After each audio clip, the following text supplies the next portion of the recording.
3. That will be handled by Professor Aim, when we will be listening to the president. And after that, we will have question and answers. So, and then, of course, we will have our closing remarks after that, and then closing prayer. So that will be our program for tonight. And without wasting any more time, allow me to call on Reverend John Ashu of the Spiritual Cabinet to lead us with the opening prayer and minute of silence. Over to you, Reverend.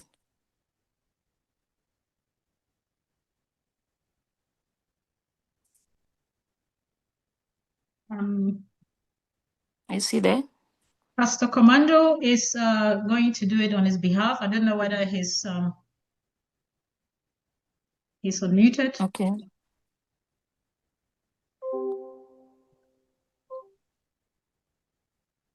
Pastor Commando, are you there?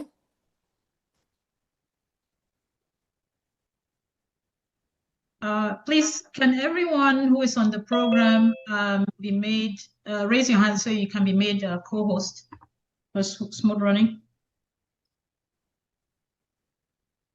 What name are you on? Pastor Commando, are you there? Just raise your hand if you are there. He is raising his hand. I see him somewhere there at the bottom of my screen. Okay, can co-host unmute him then? Let's get to participation and see if we can unmute him. Oh. Sorry about that. He has been made at least 3 times, but he keeps going out of the meeting. All right. Oh, I see. Okay. All right. On behalf of Apostle Ashu, I will go ahead and say the opening prayer. All protocols duly respected in the House, Mr. President, Vice President, and the Home Affairs Commission that is handling this wonderful August meeting, though it is in February. Everybody in the House is welcome. Shall we bow our heads in the word of prayer? Everlasting Father and the Father of Ambazonia, we come humbly into this meeting, this 2026, telling you that by ourselves we cannot do that which we really need to do. And because you have asked us in your word that call upon me in the day of trouble, and I will show you great and mighty things that you do not know. That is why we are calling on you in this meeting. That we have come with the little that we have prepared ourselves to do, and the much that you have to teach us.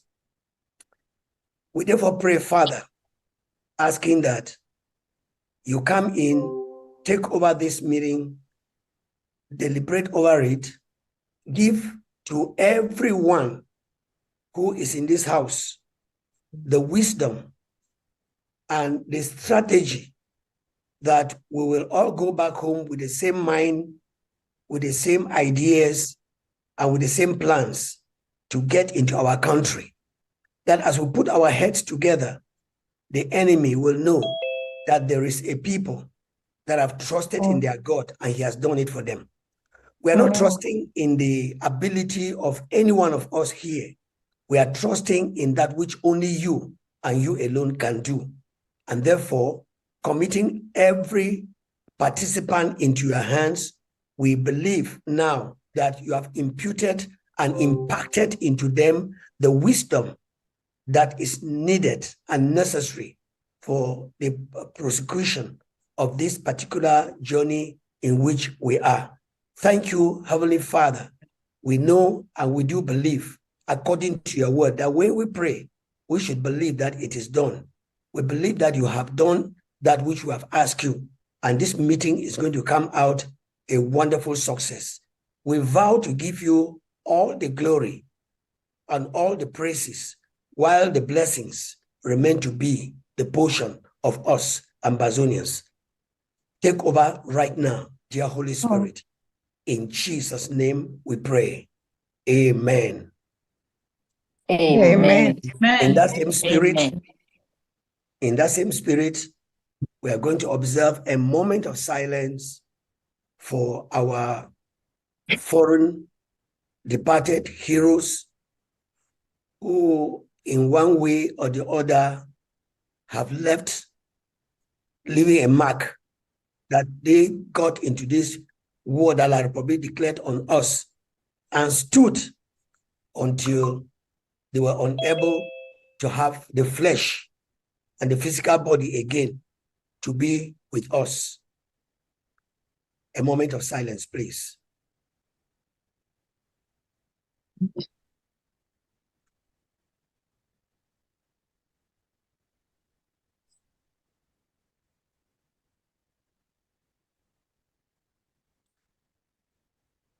Fondly remembering all who have fought a good fight and today they are not physically present. Not forgetting our great leaders. All of them were great, but we fondly remember Maima, the Vice President Ate, and the many others. We ask that their souls rest in power. In Jesus' name, amen. Amen. Amen. Amen. Amen. Amen. Thank you so much, Pastor Commando. It's from your mouth to God's ears. Amen. And now we call on Commission Secretary Iya Judith to sing our beautiful national anthem.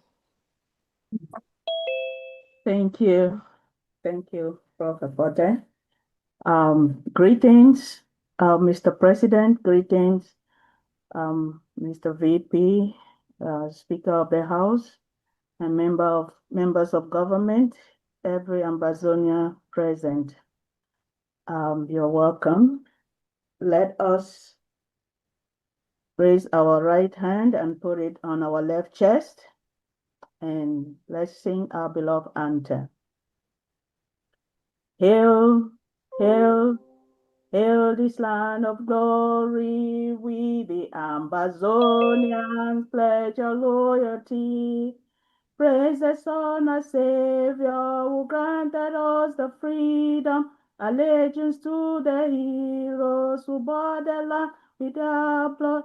Glory to glory, we rise and never to fall. Here in a nation flowing with milk and honey, glory, glory, glory to the Father for making you a nation, a joy forevermore. Ambazonia, land of freedom, you shall live in plenty, meeting our needs. And your children shall be like the stars above.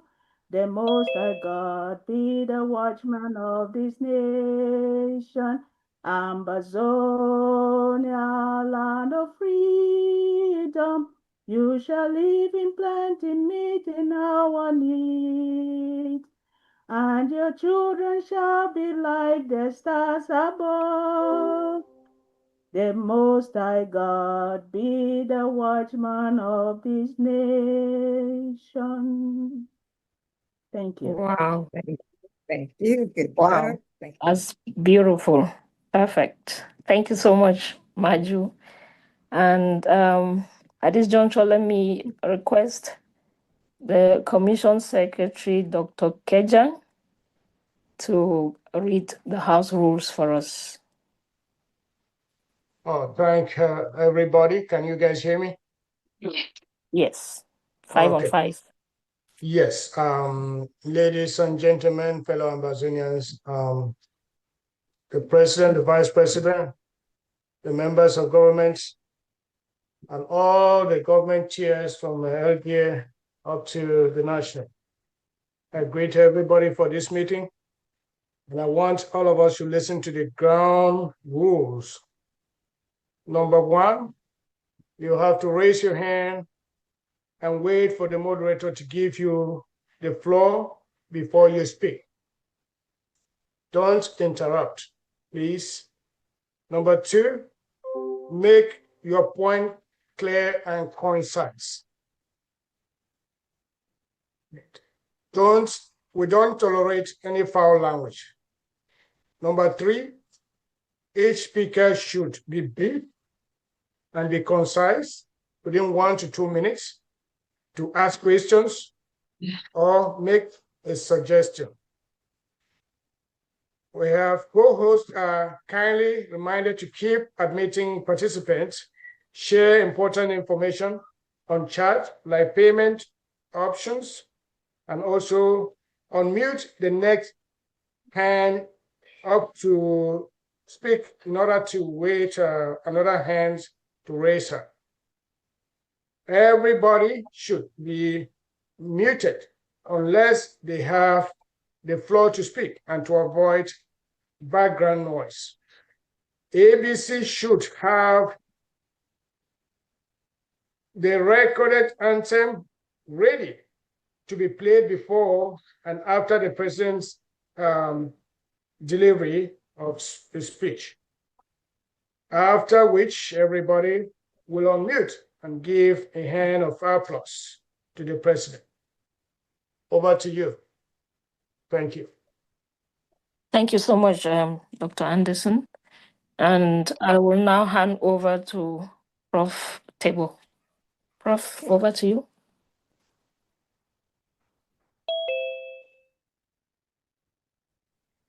Thank you so much, my Prof. Ipote. Good evening, ladies and gentlemen, and welcome again to this mega town hall, and all protocols duly respected. We acknowledge the presence of our Commander-in-Chief, His Excellency Dr. Samuel Ikome Sako, and our honorable members, as well as our VP, Steve Neba. We want to move on with some of the words that we're going to hear before the president speaks. And so we're calling on a word from our refugees in Nigeria. I think that is queued by ABC. So we're going to hear a word from them. Director Paddy, do we have that lined up? No, I'm sorry, I'm not even aware of that. Sorry, he may be having issues with network. So maybe we'll skip to the next. Oh, I just got him actually. But let's just move on and then he will come later in the program. Thanks. Oh, okay. So we're going to hear a word from Secretary of State for Self-Defense and Security, Mayor Kerry. Mayor Kerry, please, are you there? Indicate so we can unmute you if you are not unmuted. Mayor Kerry.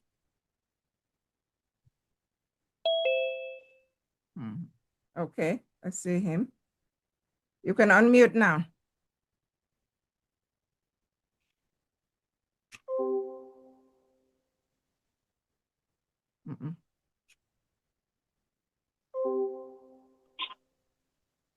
Unmute. Okay. Greetings, fellow Ambazonians. Can you hear me, moderator? Yes. Thank you. Thank you very much. And I appreciate this opportunity to address this August Assembly. Happy New Year to all of us. I want to start by saying that all protocols are observed. With recognizing the presence of the President of the Federal Republic of Ambazonia, Vice President, members of Cabinet, and fellow Ambazonians and dear friends of Ambazonia. It is my sincere pleasure and humility to address you on this very special day. Mine is a very, very brief statement. The state of our defense is very strong and getting stronger. The state of our security is better than ever before and improving. And so that said, the immediate task that we have in front of us as a security body is the enforcement of the decision not to allow La République du Cameroon organize any of their activities on Ambazonian soil. And so to that effect, there will be a lockdown as declared and announced. We will start on Monday, February 9th, Tuesday, February 10th, Wednesday, February 11th, and activities will resume on Thursday, February the 12th, 2024. We have made sure that we have touched all our 13 cardinal points to make sure that this message has been received and that enforcement measures have been put in place. We have reached all our 3 zones, the Savannah, the Midland, and the Atlantic zones. We have touched all our defense and security parameters, and we have sharpened our arrows to any defaulters. We hope not. It is not our desire to use any arrows unless forced to. So that said, fellow Ambazonians, dear friends of Ambazonia, that is just a little bit that we have to say today from the perspective of their defense and security. Thank you very much for listening to me. This is Mayor Kari, your Commission Secretary for Self-Defense and Security. Thank you, and over to you. Thank you so much, Mayor Carey, for that short and brief expose. We're going to move on to phase 3 of our program. And while we get ready, we want to call on the ushers to be ready to get the ABC anthem. I want to introduce Prof, I'm so sorry to interrupt. Just because of technical issues, our refugee rep is ready to speak, but he doesn't really know how to use the system. So if we can just unmute everybody and he's just going to talk. So can the host unmute everybody so that he can talk? Pa James, if he go ahead when in 1 minute, so. Can you hear me? Okay. Yes, but everybody else should be quiet. Yeah. Everybody on mute or be quiet. Yeah.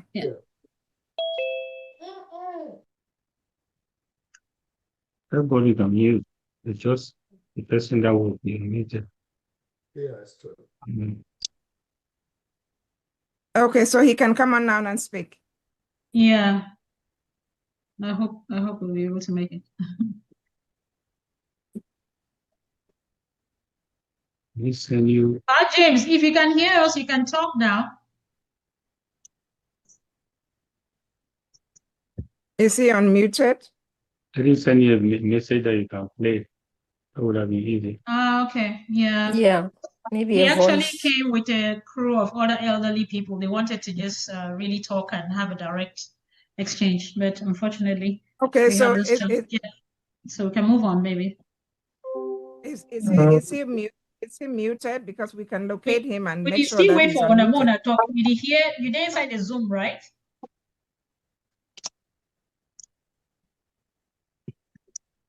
Yeah, go ahead. Why won't you listen? They wait for you. Can he talk using your drop from this call? If you are with a call, on a call with him, just put your phone on a loudspeaker, let him speak. Oh, I've dropped. Yeah, that's a good idea, actually. That would be another option. Yeah, Let him speak through your phone. Yeah. Okay, let's try that. Yeah. Call him, put him on speaker, increase your volume, and then we can all hear.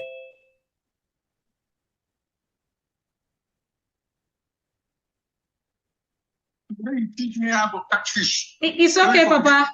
Don't worry, next time. Now I don't just put you on speaker. So President, hear you, Mr. President, everybody's listening to you. So you feel talk. Prof, can you hear? Can you hear him? Yes, we can hear him. Yeah, we hear you. Okay. When I help us play for 2 years, so it make us say we salute the God,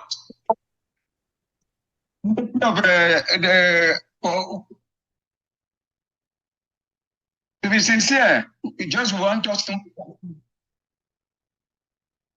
especially the women, only 2 years.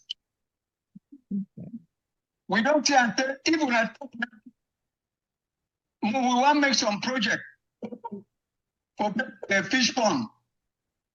So that fish pond will help us for so sell some, we'll go back more. So then we want a health problem, but we have problem. UN, someone can look about that health. It be very important. Die plenty for me.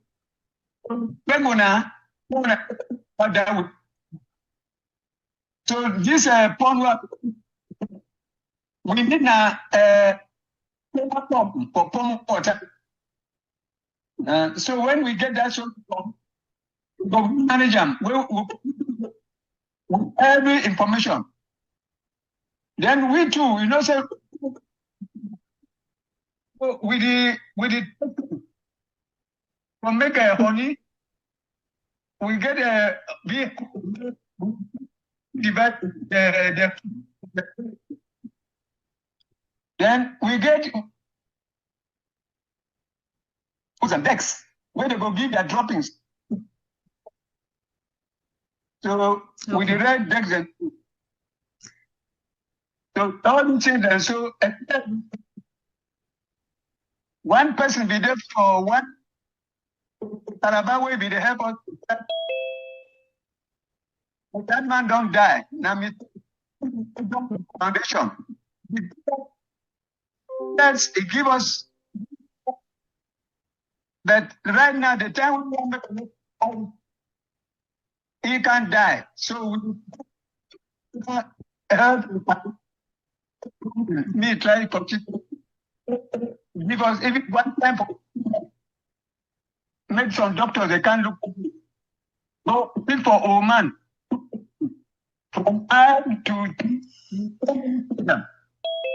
the time when I opportunity the thing when we have don't so we thank for the power the clearing mind way better. We thank for the opportunity bring with fish all time. Thank you so much, Pa James. Sorry, say the connection not be as great, but I will try for. I think say we don't hear your message, and you thank President, you thank the Women's Department, you thank everybody where you know for this government we would always support una for back there, and you say you wanna no want more to give una fish, una want to make una want to learn how to do the fishing yourself, and so now they request this help. So that message we don't hear them. Well, we also send salute back to all we papa them and mommy them when they deal with you for day.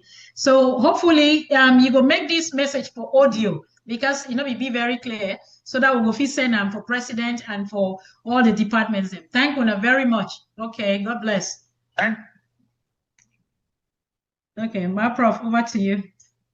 All right, thank you so much. Thank you, Pa James, and greet everybody where you there with them. We glad say we feel manage help small. And I think that way this government did do, we did try with best everybody. We here for inside this group, they did try for help. Having said that, it's time to introduce the one and only person that has been carrying the struggle that we all know, but for the sake of those who may not know, a person who is hardworking, who is diligent, who is intentional in getting us to Buea. A leader who has not wavered ever since the struggle started. Someone who knows what it means to actually lead and make sure that we stay course. Please join me in welcoming our president, His Excellency, Dr. Samuel Ikome Sako.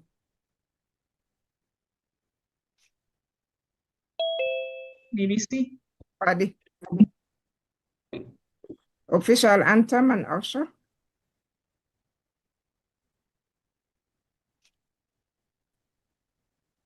Director Paddy. Director Paddy. We need that before the president. Patience, I'm setting. It's coming. Let us just be patient. Okay.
I speak to you not to entertain, not to impress, and not to comfort illusions, but to tell the truth about where we are, how far we have come, and what lies ahead. I called you here today to answer some of your questions, to share understanding, and to tell you things on a need-to-know basis, or simply to encourage us. Because many are asking, where are we now? What are our chances? What are we doing? When are we going to Buea? Me too, sometimes I want to know. And I ask God, where are we now? No answer. Maybe because that is the wrong question. The correct question should be, what are we going to do more to carry the struggle forward? That one I can answer you. Like a farmer, I can tell you how much we need to cultivate, but I cannot tell you anything exact about the harvest unless I will give you my wishes and expectations, not promises. In 2018, I remember I said if we could raise $2 million, and if we could, if we don't get to Buea, we'll at least be able to shorten our journey to Buea. And about 40% of that amount was collected and unfortunately managed by a bunch of dishonest, unpatriotic, and disloyal actors. Then some wicked tractors came swinging, saying that they gave Sako $2 million, stole the money instead of taking us to Buea.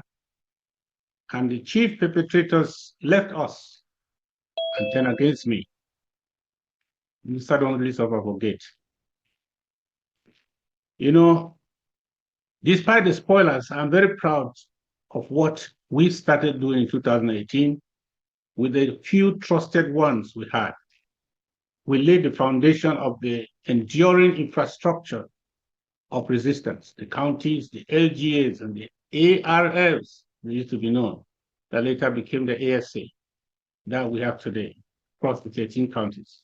Before that, my trip to Buea, we were just conclave touting diaspora noisemakers who still worship the force of argument. We're just a bunch of sheep that enrolled to track and field with lions. As we press on, some out of frustration have chosen the easier question. If we are not yet in Buea, we should blame it on somebody. And it must be the leader that is still standing. And so they say Sako is not doing enough, it's not doing anything. Some even go further to say Sako is the worst thing that happened to this struggle. I can say without equivocation that ours is a culture that reserves the best meals and the best songs for funerals. We say the nicest things about people only after they are no more. That's bad. Let me be clear from the start. We are not running a popularity contest. We are not building a social club. We are leading a revolution to save our country. And revolutions do not move on emotions. They have no deadlines. And none of us, this does not belong to not any of us. You are not working for me and I'm not working for you. Resolutions move on 3 rails: discipline, endurance, and sacrifice. Some objective reality of the struggle. We are a revolutionary republic, not a democracy. And that's not a choice we have made. It is objective reality imposed on us by occupation, by war and repression. Some compare us with the US and UK. We are all fighting to get there. We are not yet there. That's why I think political elections now are a bad idea. That's why I think blanket coalitions is extreme naivety. That's why I believe we should build on trust, not on numbers. That's why we think a sane minority is more useful than a confused and compromised majority. Needless to emphasize that revolutions do not have closing times. They do not operate on impatience. They do not retreat halfway. All revolutions say, in one way or the other, a luta continua, no retreat, no surrender, until the last man standing, until we reach Buea. I will never stop my journey halfway until we reach Buea, until we reach Buea. These are revolutionary mantras. Victory will meet us on the battlefield or in our graves, because for a revolutionary, there is no alternative. We don't have. If you are not prepared to fight till the end, then you are not a revolutionary. You are probably a fair weather politician. And that's not an insult.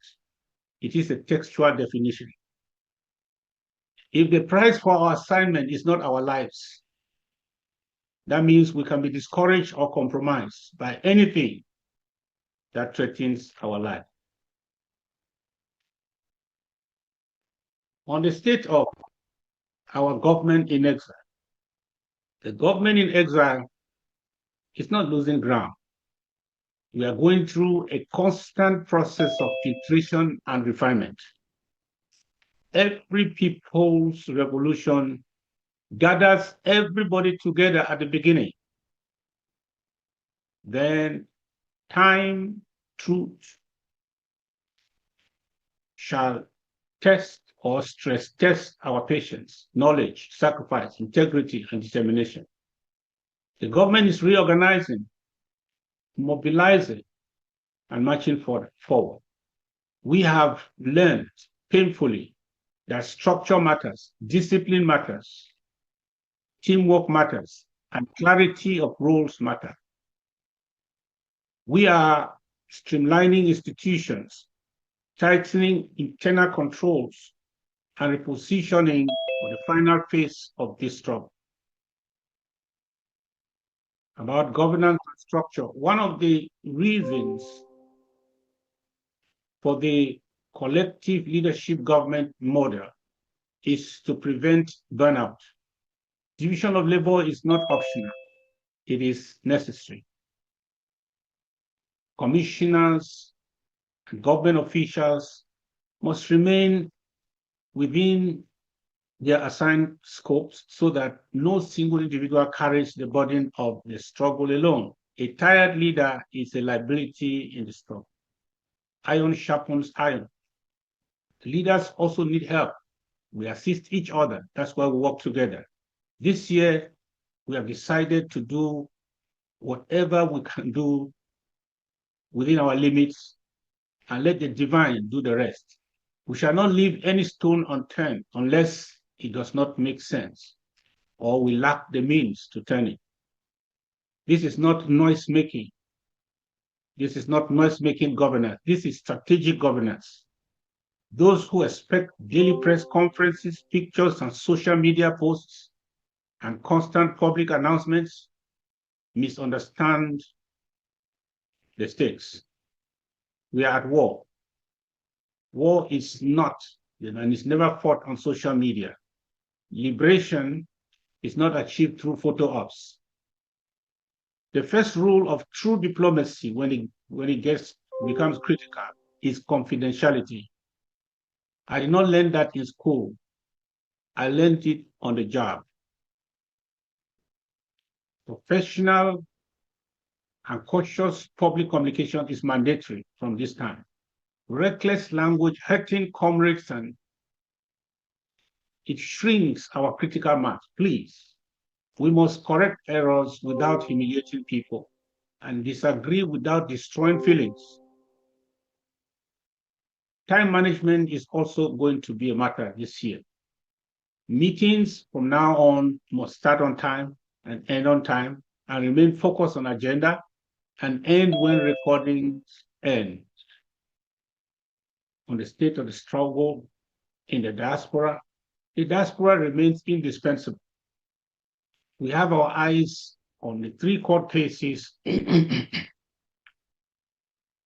the diaspora, the cases in Kansas City, in Yaoundé, and in Norway, in that order.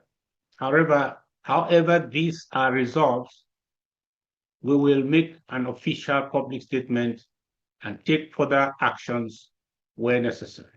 On the Kansas City 3, once sentencing is concluded on the Kansas City case, a specific fundraiser dedicated solely to the appeal will be scheduled in line with our yearly calendar.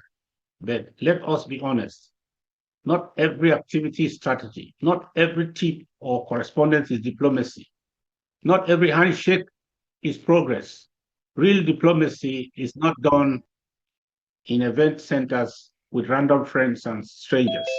Real diplomacy is not to deceive or hype our people into thinking something has moved when nothing has moved. Diplomacy is war in suits and ties. It is quiet, it is strategic, it is outcome-driven. Public announcements are not a war strategy. We are making meaningful inroads into the right corridors. We are pursuing finishing strategies. This is the most critical phase of our struggle since 1961. So let me be very clear. The home front is alive. That's why we are here today. If the fire dies on the home front, everything has ended. We joined the revolution initially in 2016 to stand by them, not to take over the revolution. So the real answer to where we are now will be answered by our generals. Whatever we do in the diaspora, whatever we say online, whatever documents we produce is only supportive. None of it matters if the resistance on the ground dies. We have better and stronger organizations now on the ground. That's a fact. I encourage county coordinators and executives to replicate what the Home Affairs Commission and Home Affairs Commission is doing by visiting and remobilizing their local government areas. The strength of this struggle has always been grassroots or grassroots driven.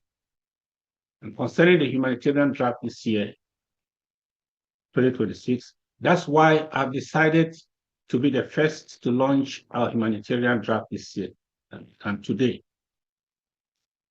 On the calendar, 2026, for the draft of 2026 will operate strictly on the yearly program calendar. The federal draft launch is scheduled for March 14, 2026, and that date is firm. No fundraising outside the approved calendar will be tolerated. The Finance and Resource Mobilization Commission must liaise with my office before authorizing any fundraising activity. This is to prevent fatigue and protect our people. The draft will run on two prongs, federal and county, and it will be enforced with discipline. Mobilization and remobilization in 2026 must be inside in or outside in. Those already committed need less mobilization than those misled by lies and fear.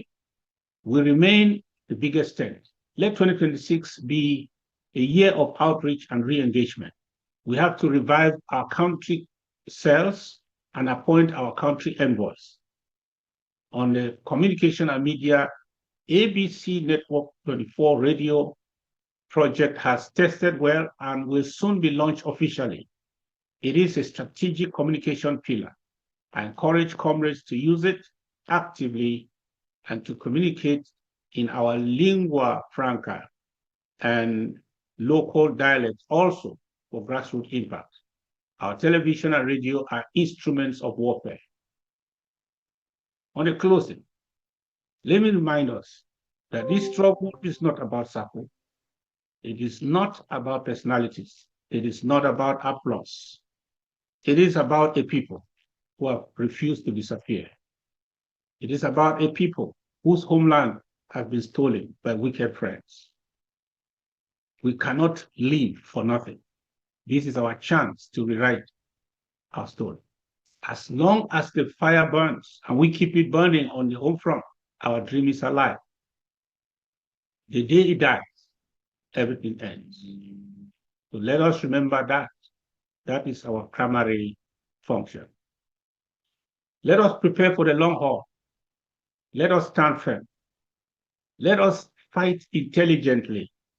Let us finish what we started well. For victory is not optional.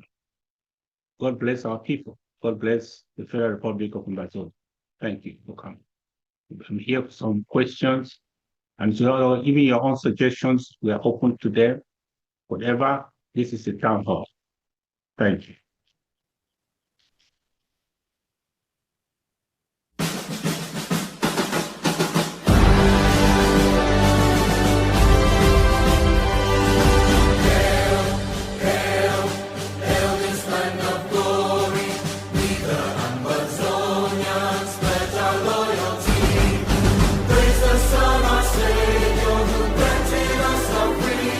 Allegiance to the heroes who bore the land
Wow.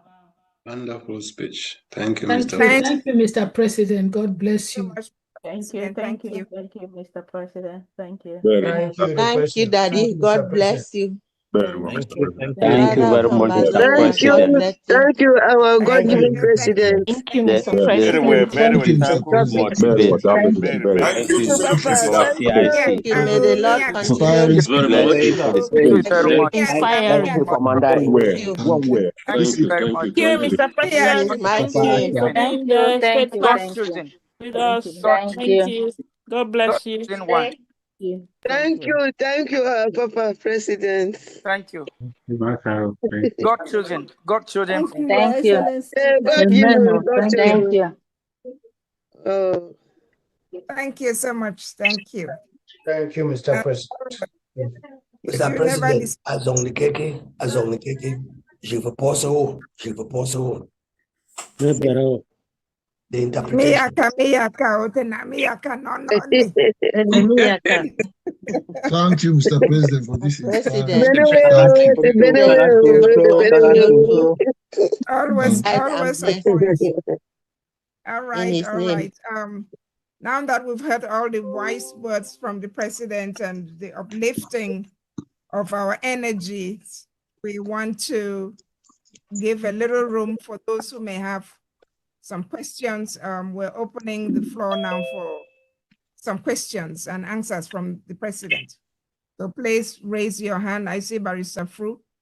As usual, you're always quick to raise your hand. So pride of place goes to you, sir. Barrister Fru. Thank you very much, Prof. Before I ask any question, I have an announcement to make. Okay. Okay. Today was supposed to be the very first meeting of the IOC, but because of this important town hall, we postponed it to the 14th of February. That's next month. It's a Lovers' Day, but we have no choice. Next week. And I am inviting all those members that are members of the IOC or ex-official members of the IOC. I'm thinking about the Home Affairs Committee, all of it, plus their leader, Dr. Kejang. All of the Home Affairs Committee, the secretary.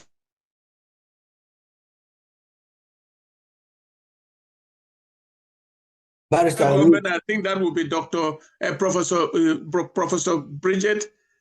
The Chief of Staff for that opening meeting is cordially invited. All the other members, especially the Chair of Chairs. The Chair of Chairs has indicated that she would be absent on that day. So I'm calling on her to appoint one county chair to be present in that meeting, because we are going to lay the groundwork and we'll hit the ground moving, because it has been a long time since the IOC, which is an intergovernmental oversight committee, has been absent for a while. We need to regroup and do the work that we need to do, because this is a critical time of our struggle. I am pleading on everybody to be present so that we do what we have to do. The Zoom link will be available 1 or 2 days before the day, and generally the meeting will start at 9 p.m. on Saturday the 14th. Now, my question to our head of state and our president: sometime in 2025, towards the end of 2025, you announced a certain meeting that was supposed to take place, which has been postponed. My question is whether that meeting was postponed for January. The question that I have is whether that meeting has taken place, and also to find out where are we 10 years after. Thank you very much. Mr. President. Yes. What I said publicly was that we're going to have a meeting. It was initiated by Washington. I think that it was based on what was happening in La Republique at that time, because Bia had just stolen the elections, and Chiroma was busy contesting, and he was in Cameroon, in his home, and the tension was rising. So I'm sure decision makers were trying to consider certain facts, and they know exactly what to do. They did not tell me that. I'm saying that the timing of it gave me the understanding that they are trying to resolve that matter, that they needed to get us to know how to position us in that equation. So when Chiroma fled and other things just changed, the dynamics shifted, they decided they told us, let us wait, and they said possibly at the January or the beginning of the year. So we're just a few days into February. I won't say that it is over, but I think that we are also doing our own things. Okay. That which they initiated, we are still waiting to hear from the key person who is in charge. I want to say that they have not yet gotten to us. Maybe they are closely monitoring the situation to know exactly what the agenda of that meeting will be.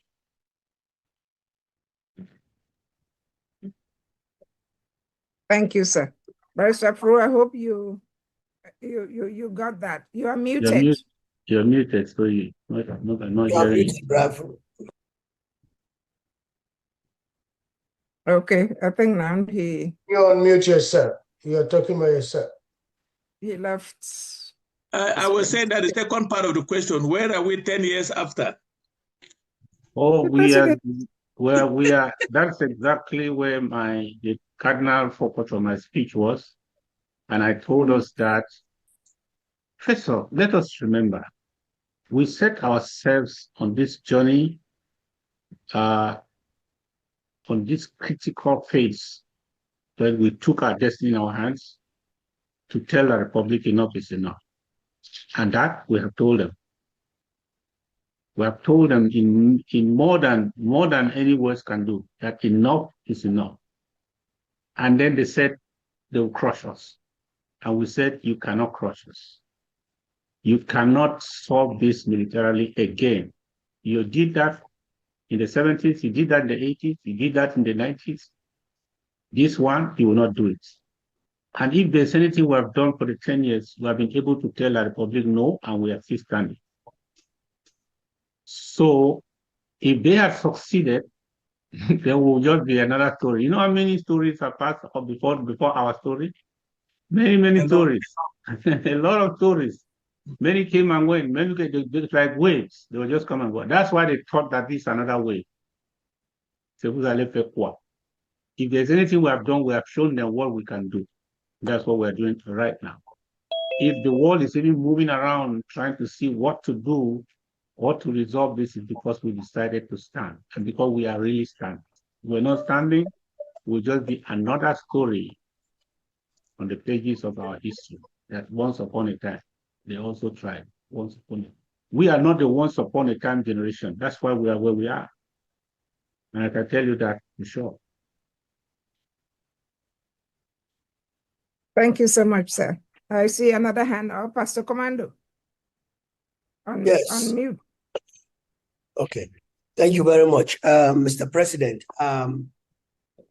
In your speech today, you mentioned that we are not in a democratic position like other countries. You specifically mentioned the US and one other country. The question which has been coming up so often is in a revolution like this, is there a plan, a program that is put forward to be followed, or is just running haphazard with the people not knowing exactly what is coming up tomorrow? As I've seen that there is a program that's coming up now.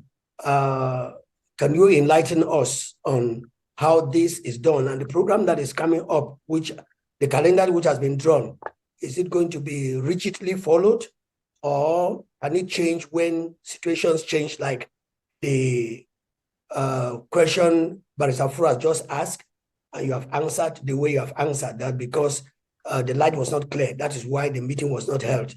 Over to you, sir. Thank you.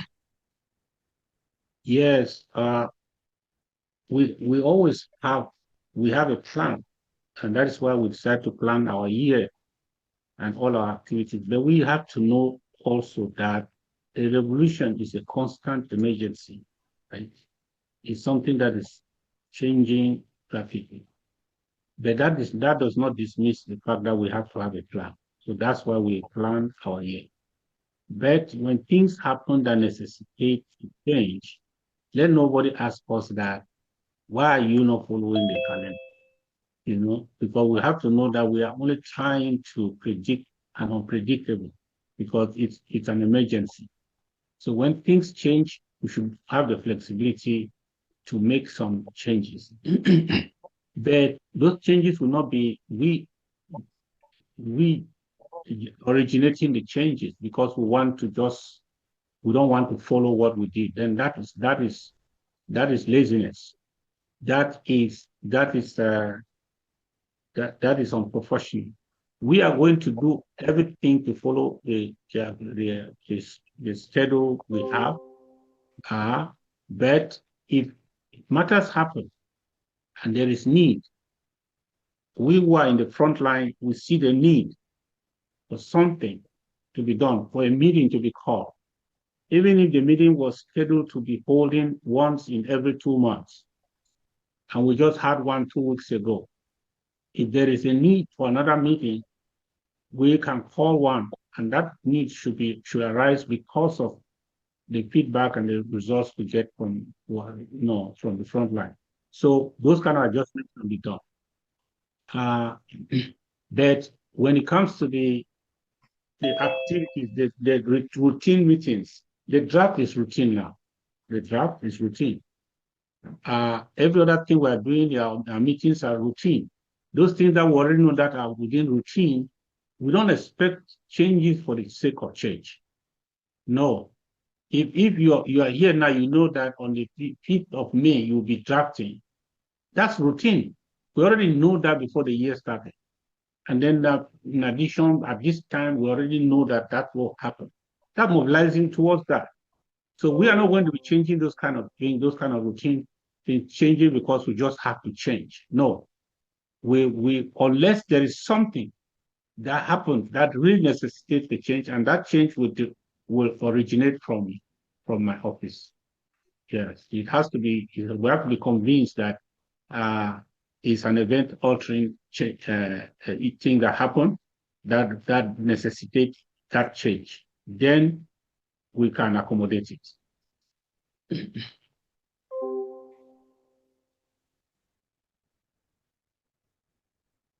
You are talking to yourself, Prof. Thank you. Thank you so much. Thank you so much, sir. We're waiting for those hands. This is your opportunity to ask the president any question that you want or have, or if you have suggestions, we're willing to take those also. iPhone Manaz, who is that? Sarah's hand was up first. Sarah's hand was up. Sarah? Yes. I don't see. Yeah, her hand is okay, Sarah. Unmute. Sarah, unmute. I can't see all the screens. Yeah, I'm seeing. I'll be supporting here. Sarah, are you there? Unmute. Yeah. Ask her to unmute. Okay. Yes, Prof. Thank you, Mr. President. I have a black hand. That's why you can see it on the black. Thank you, Mr. President, Mr. VP, Madam Speaker, fellow Ambazonians, fellow cabinet members. Greetings, Mr. President, as usual. Your presentation as usual. So, my question is, I'm glad you brought up this issue of time management. When the meetings are scheduled, we have to be on time, which again, those in Europe, that is always a problem. And another thing you mentioned about is not the multitude, is the few committed ones, because we always wait until, oh, let the number get to this number or the stuff.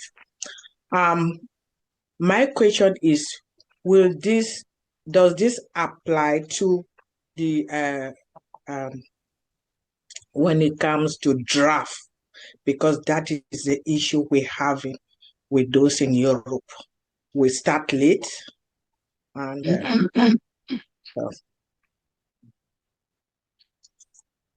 yeah, I'm done, Mr. President. So, please, we don't make this schedules for making sake. It's planning. Let me tell you the ideal draft year. The ideal draft year is that by the middle of the year, we are already done with draft. But if not, by August, ending, we are done with draft. Because after New Year, for everything that we do in the year, the moment that we show for what we have is 1st October. If by 1st October we are still thinking of drafting, then when are we going to do anything for that year? Because the intention is that we have to have, every year we have to show for something that we have done. And the expectation of even those people who are far away from us is for them, on the 1st of October, is for us to show up, to be with them, to commemorate that day with them instead. Not that, and every country is supposed to be able to do that. How can they do that if by September ending we have not yet drafted? Because somebody is changing, is not willing to follow the calendar. We are going to make sure that we follow it. That's so that latest August ending, it is done, so that people have at least 1 month to do something. About 1 month to do something. Everyone is now looking forward to that. Even our volunteers on the ground, they are looking forward to that. Even if it's just once a year, they are looking forward to that. And every country is supposed to be able to have a meeting already at hand, already even done things before then. So let us, when it comes to the draft, yes, we are going to be very strict on the dates, to tell the truth. Very, very strict on the date. There's nothing wrong with our date. Once the date is announced, we already know it, right? Next week here by Wednesday, I'll pay my draft for the year. Yes, I'll draft my whole draft for the year, and any other thing I'm going to just give to us. So we already know about this, right? Why should that day come? So that I make sure that before the date that Sako is to draft, I would have paid my draft. I'll tell you that. Any day that is scheduled before that day, I would have paid my draft. Why? Because I already know we will work towards that. If we work responsibly, why should we be canceling dates? Why should that day come in May or something as canceling? That will let's cancel it, let's do it. Why? Because this is a yearly something that we know. So let us not make those kind of changes that will just make us like we are not serious. And then the things we need to do, we have nothing to do. We have nothing to show. to get to the end of the year with money in our hands that we did not use during the year, it does not help us. I think she's talking mostly about time, the time of coming to the meeting, Masera, if I'm not. Yeah, that is the big part. I know she's concerned with both. I know schedule because people call her for change your schedule, change your date, please change, and they keep changing. So the concern the start and the closing of meetings, we are going to change that seriously. We are going to change that. We will make sure that those people who always come late because we start late, they will only come and say the grace. They will come and say the amen. They will come after the amen. Yes, we have to do that just like we do for our official meetings, just like we do for our jobs, just like we do. That's what it has to be, so that some of us, we manage a lot of things. We come from work, we are jumping, we want to get the meeting done.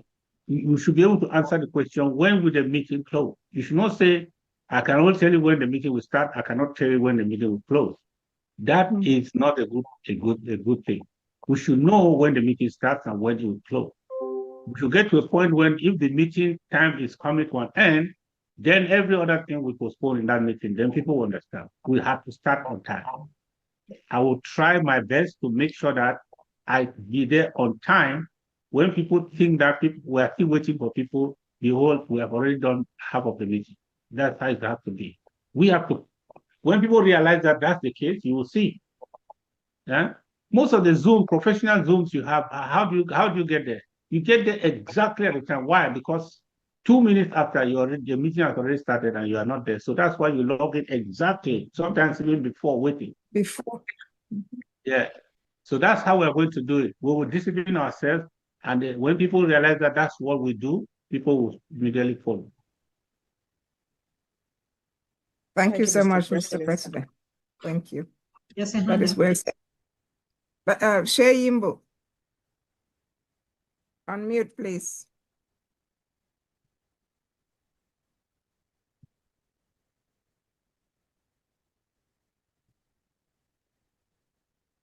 You can speak now. Thank you very much, Prof.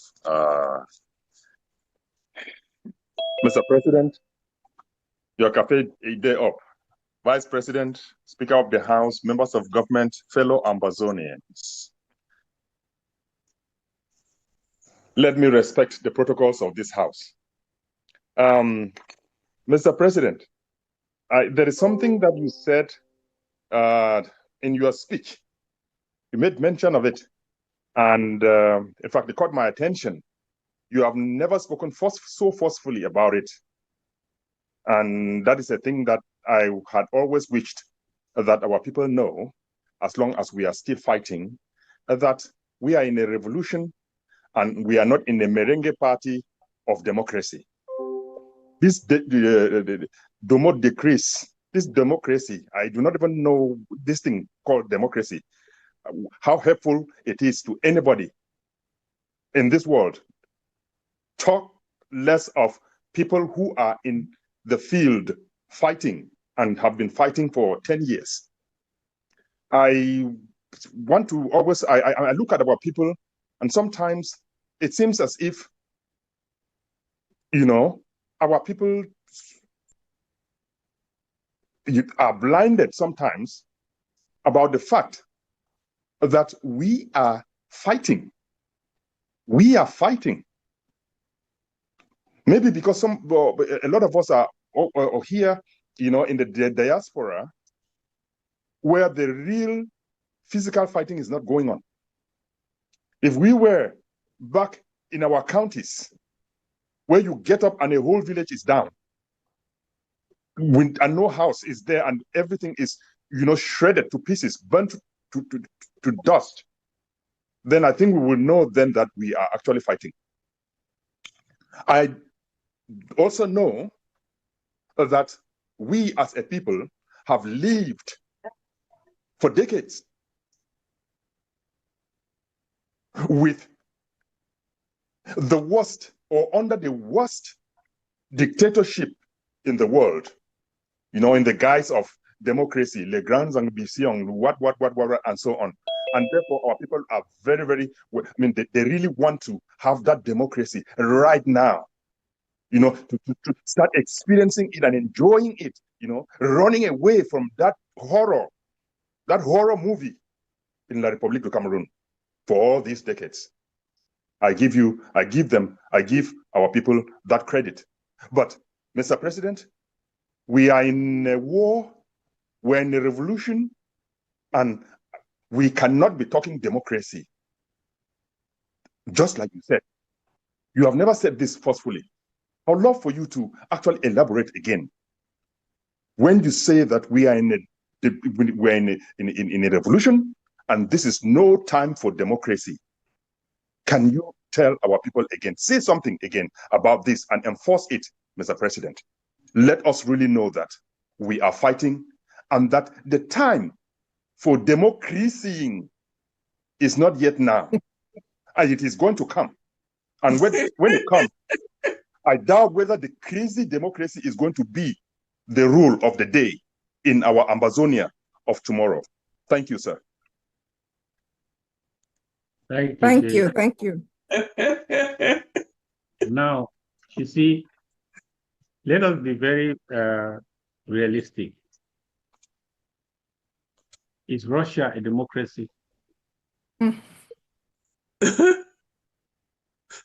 The number one, the second military power in the whole world, is it a democracy? No. Is China a democracy?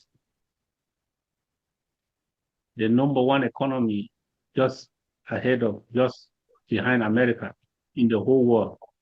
The miracle of the century, economic miracle of the century is China. Is it a democracy? In Africa, before the white man came, did we have democracies? Give me one village, give me one clan, give me one society which was a democracy. What is democracy? We in Ambazonia, we are going to define our own, what we call, even United Arab Emirates, is a democracy. These are republics, these are not democracies. There is something wrong with democracy. That's why in my book, I call it the democracy. That's what democracy is. How can you just be uprooting people just like you are planting, transplanting crops? You don't root out people like that. You see, Africa, that's why Africa is struggling, because they just brought a foreign system and put it there. We had in a republic, it is a representative view. People choose their representatives. That's what a republic. People choose their representatives to lead them, and they also have a way to take those representatives out of the way if they are not doing what they want to do. That's a republic. The democracy, this thing of organizing and saying that the majority, even the foolish majority, confused majority, corrupt majority, anyone can just bring money and buy a number of people and buy them and line them up, they go and vote. Even if you are seeing that he's bribing them like this, and they are bribing, at the end, they only count the number. How many? 10. You have 10. You have this. And say that person now is now the leader. Can you imagine? That is why it's only democracy that produces the dumbest people in places of authority. Because it's numbers. So I have numbers, I have the number. Even if a crazy person is dumb as not, what you cannot imagine. If he has the number, he has the ticket. Everybody give way. Every smart person give way. That's the person that is going to be in charge now. And everybody has to bear all this dumbness and everything because the number says so. That was never like that in Africa, in no African country. That happened like that. The elders immediately start together and say, you know what? This is not how this thing has to work. They make a decision, Gumba comes out, they knock out the person and put in one side. That is how it was. Not tell us that you have some numbers, magic numbers, and you just come there and start mess the whole thing that people have created and put in place. We are not a democracy. We are a republic. That's why we call ourselves the Federal Republic of Ambazonia. We have our own way of internally choosing our leaders. That's how republics operate. But to tell us that we should go and blow a trumpet, all Jack and Jeeps, everybody come and line up, just produce us the number. Whoever produces the numbers should come and take it. It's now the one, it's your own. That looks like lottery. That is how the system of the world they use that as a way to penetrate, to infiltrate, to take out, to buy out, to take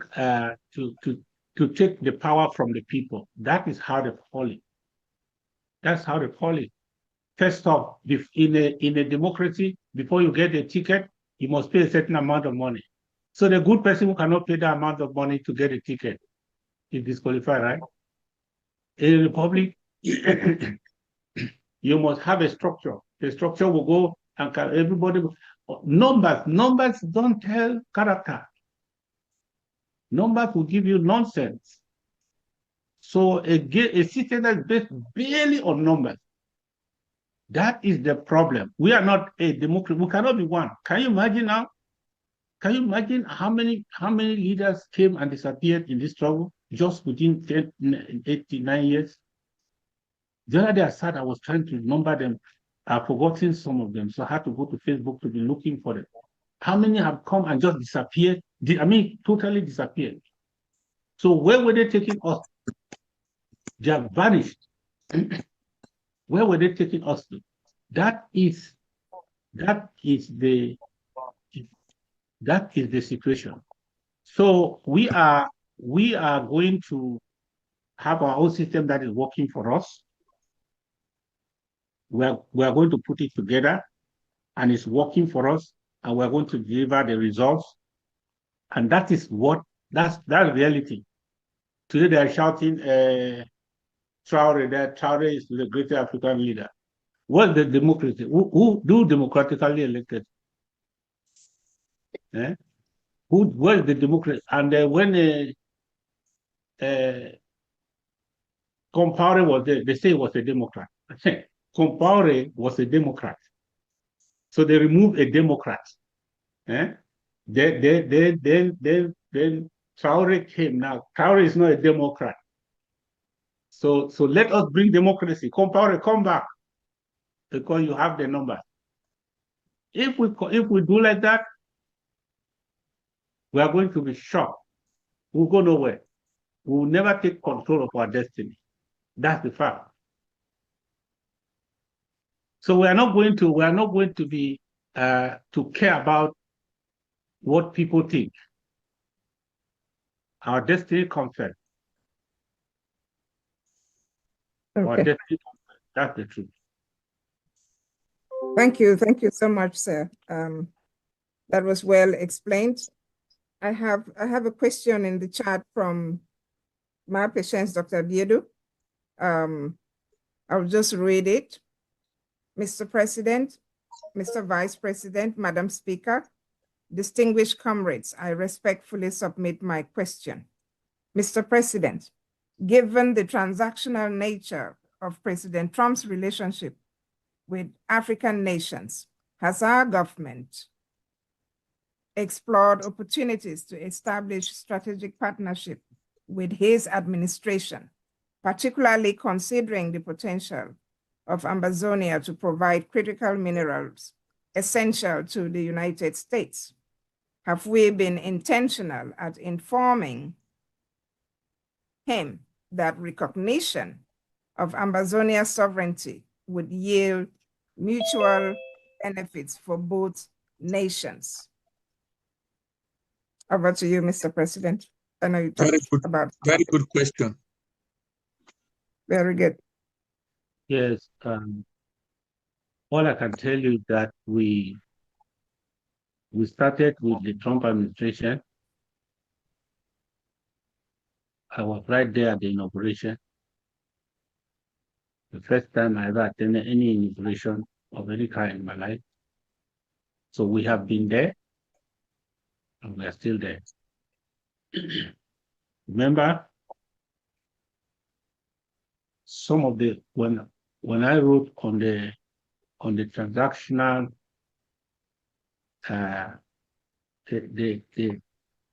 my article on the breath of fresh air on Newsweek. Newsweek in Washington is read by some serious, some certain, in fact, nearly every politician, when you write on such a platform, you're talking to the leadership friend, or in Washington. They read them. And that's why Kibonaj reacted publicly to the article. So I want to tell you that we identified that that strategy of his a long time before it even started manifesting, before we knew from the beginning that this is the approach.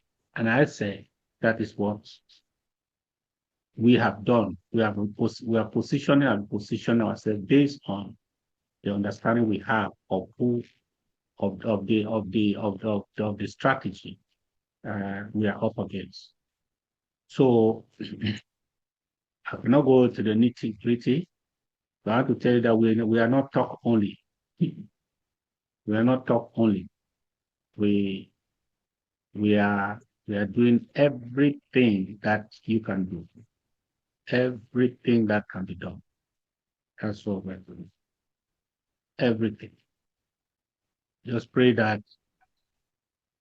time and chance should be on our side. That we are doing everything that was supposed to. We understood the language thing, so understanding it was not just for analysis. We understood it. We communicated it to them in several ways. Direct communication, by indirect communication, and even persons. So we have that, our readiness. So I want to just end it there. Let me not talk and cross borders. I want to tell you that we are doing everything that we are supposed to do. No show about it. We are doing everything that was in our powers. That's heavy.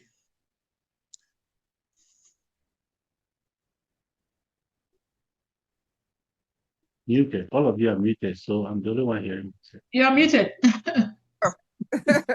Thank you so much. Yes, we hear you. I hope that Imape was listening, even though she can't join, she's probably at work. We have 3 hands up. We have Gabonese, we have Tom Dulab, and we have iPhone Manas Azefo. So we're going to start with Gabonese. Dr. Tom was first.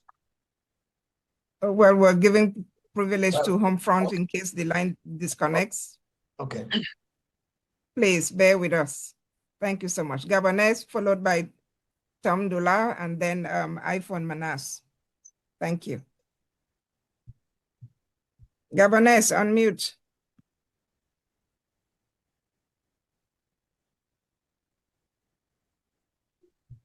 Okay. I will first of all say good evening for everybody. I will start with the president, the vice president, and all members of cabinet. Then I salute everybody who did for this panel today, for this town hall meeting. Be very important and be very strategic at this critical moment because so many questions have been asked, and everybody do want to know how far the Ambazonian struggle did they push forward. Like people like us, individually, they ask us questions on daily basis. But we only tell them, say, there is hope for Ambazonia and there is hope for freedom. Because the continent is there. And the truth now, say, every single Ambazonian will get the DNA of Ambazonia in his blood. We always seek for freedom and nothing else. So coming to the point where President talked concerning democracy, I believe say democracy, now one of the witchcraft for humanity, will be implanted to us by the West, and it don't demoralize and kill Africans for centuries. So, and the same democracy make we Ambazonia would for this level today. If not of that democracy brainwash, we could have finished it a long time ago. Well, I remember for 2021, when we were there at the peak of this struggle, we'll begin every single Ambazonian restoration forces at that time. If we did loyal to the county, the LGA, and the interim government. Now, because of democracy, the people like Chris Anu, they will come for the struggle. They can't bring democracy, power change hands whatsoever.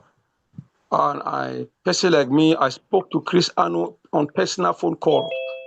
I tell him that there is no democracy in war. Now we are in revolution. Make we focus on this revolution now. French Cameroon, they on its knee. But because most of them, they be brainwashed, they decide to destroy the revolution at that time. It will be easy. But I just thank God. Say the president be stand, and other members of cabinet be stand, and other patriotic ambassadors be stand behind the president, and will still push the fight to this level. So there is hope for Ambazonia for that one, and 1,000% confidence. So I want also to talk for we Ambazonians. I'll be happy as the president is here today. So many things are happening when it comes to international level. And for our case, I know say Southern Cameroon, Ambazonia, our case it be different because we get so many eyes on us. For example, France, it did behind us very strongly. For some, say more no succeed for independent will be recognized. So I just want to plead. This is a plea that I'm pleading for the federal government, the president, and the team of defense. Say we could try by opposite means, as we are already trying. Say we could be strategic concerning the defense on the ground. The defense on the ground, we need for map some certain counties like Fako, Meme, Ndian. Those three counties, they be so financially dependent for La Republic of Cameroon. So for 2026, I go like for advice, say we'll build our defense based on those three counties by identifying what state armies them, where they be loyal to the federal government and to the county defense. We strive for see how we increase the defense and materials, I call and say tools, how we understand. So things are really difficult now, we know, but for the best of my knowledge, it not be easy for a revolution like this because we don't be prepared for a revolution. But I always believe the Bible says many are called, few are chosen. And the chosen one, it will take us to Boya. And I thank the president for the effort. So we see for the case of Somaliland, we don't be recognized today by Israel and Ethiopia, a good example for us. And the case of other nations, we see them on social media, they call them how the Trump administration, it be deeply on the case of Nigeria concerning the fight against terrorism, the fight against Christians in Nigeria, and there are Christians being killed in the southern Cameroon on daily basis. I never talk much because the president will surely get a team where they work on that, goes toward the Trump administration and stuff like that. So I will also like say more try to work closely on make sure say our case it be sold out on social media. Like international television stations. We know the ABC is doing a great job. Other stations will go for lobby for other stations for the report our case on daily basis. So it be very important. So I want just make me understand say hey, mosquito rock I say. So I want to tell our president for congratulate you for a great job of the team and the defense and everybody whether they partake for the draft and stuff like that. It's not really easy. It's not really easy because if you look the face of our people, they are really suffering. But the truth, the encouragement where they encourage them, and I say, we must free Southern Cameroon's Ambazonia. It's a must. There's no doubt about it. So we need to push forward, because I believe, say, if the administration of Trump will talk about the killing of Christians in Nigeria by the terrorist organization and by Boko Haram, stuff like that, and even some other lawyers, some member of Congress, they are lobbying for the separation of Nigeria. So the case of Southern Cameroons, it gives me some confidence that if our case is being genuinely documented according to our history, then we will get the independence before those people that are lobbying for independent. So I will thank the president, I thank the member of cabinet, but I will also end up or say, make a focus on these 3 counties most. So more try for build them up for some level. The Ndian County, Meme, and Fako, those 3 counties. I believe say that 3 counties go down, La Republic is finished. And then another thing when they come over one try to make a move, no say we get so many soldiers where some of them retreated, not because say there was a problem. Some of them retreated because of the infiltration of French Cameroon planted so-called fighters among us. Some of them, they retreated because of mismanagement of phone from some people they call themselves generals on the ground. They fight for turning to a business, making money for themselves. They don't care about fighters. Those are the complaints the fighters are giving me. So most of them are ready to go back to the battlefield based on their experience, based on what they are facing, where they are, and with the mistrust and the understanding for which way French Cameroon, they don't do them. For so many Southern Cameroon, where they food and they go for DDR, they have been killed. Some of them they go under terrible conditions. So most of them, where they be just retreat, not because they don't want to fight, just because they were maltreated by so-called warlords, where they make themselves to be fighters, interested for their money. They don't care about fellow fighters under their command. So most of them, they have indicated that they are ready to go back to the battlefield. So I believe, so, after the talk and for here, we are in contact with them, and they are ready to go back to the battlefield. So you want to just make a move, say there are still fighters ready to go to the battlefield. So it will not be easy for French Cameroon to succeed this struggle. So they are just wasting their time. It's just a matter of time. So at the beg, say, me president and the defense team, we also work on that. And then we will try to make sure, say, may the fight, it could continue as it continue. We did behind the federal government, we did behind the Ambazonia struggle, and we will stand until independent. Nothing else, nothing. Will change our mind. We will fight until Boya. That one is a do or die, as long as we will be concerned. So I thank you very much. Wow. Thank you. Thank you. Thank you. Thank you so much, Governors. Thank you. Thank you.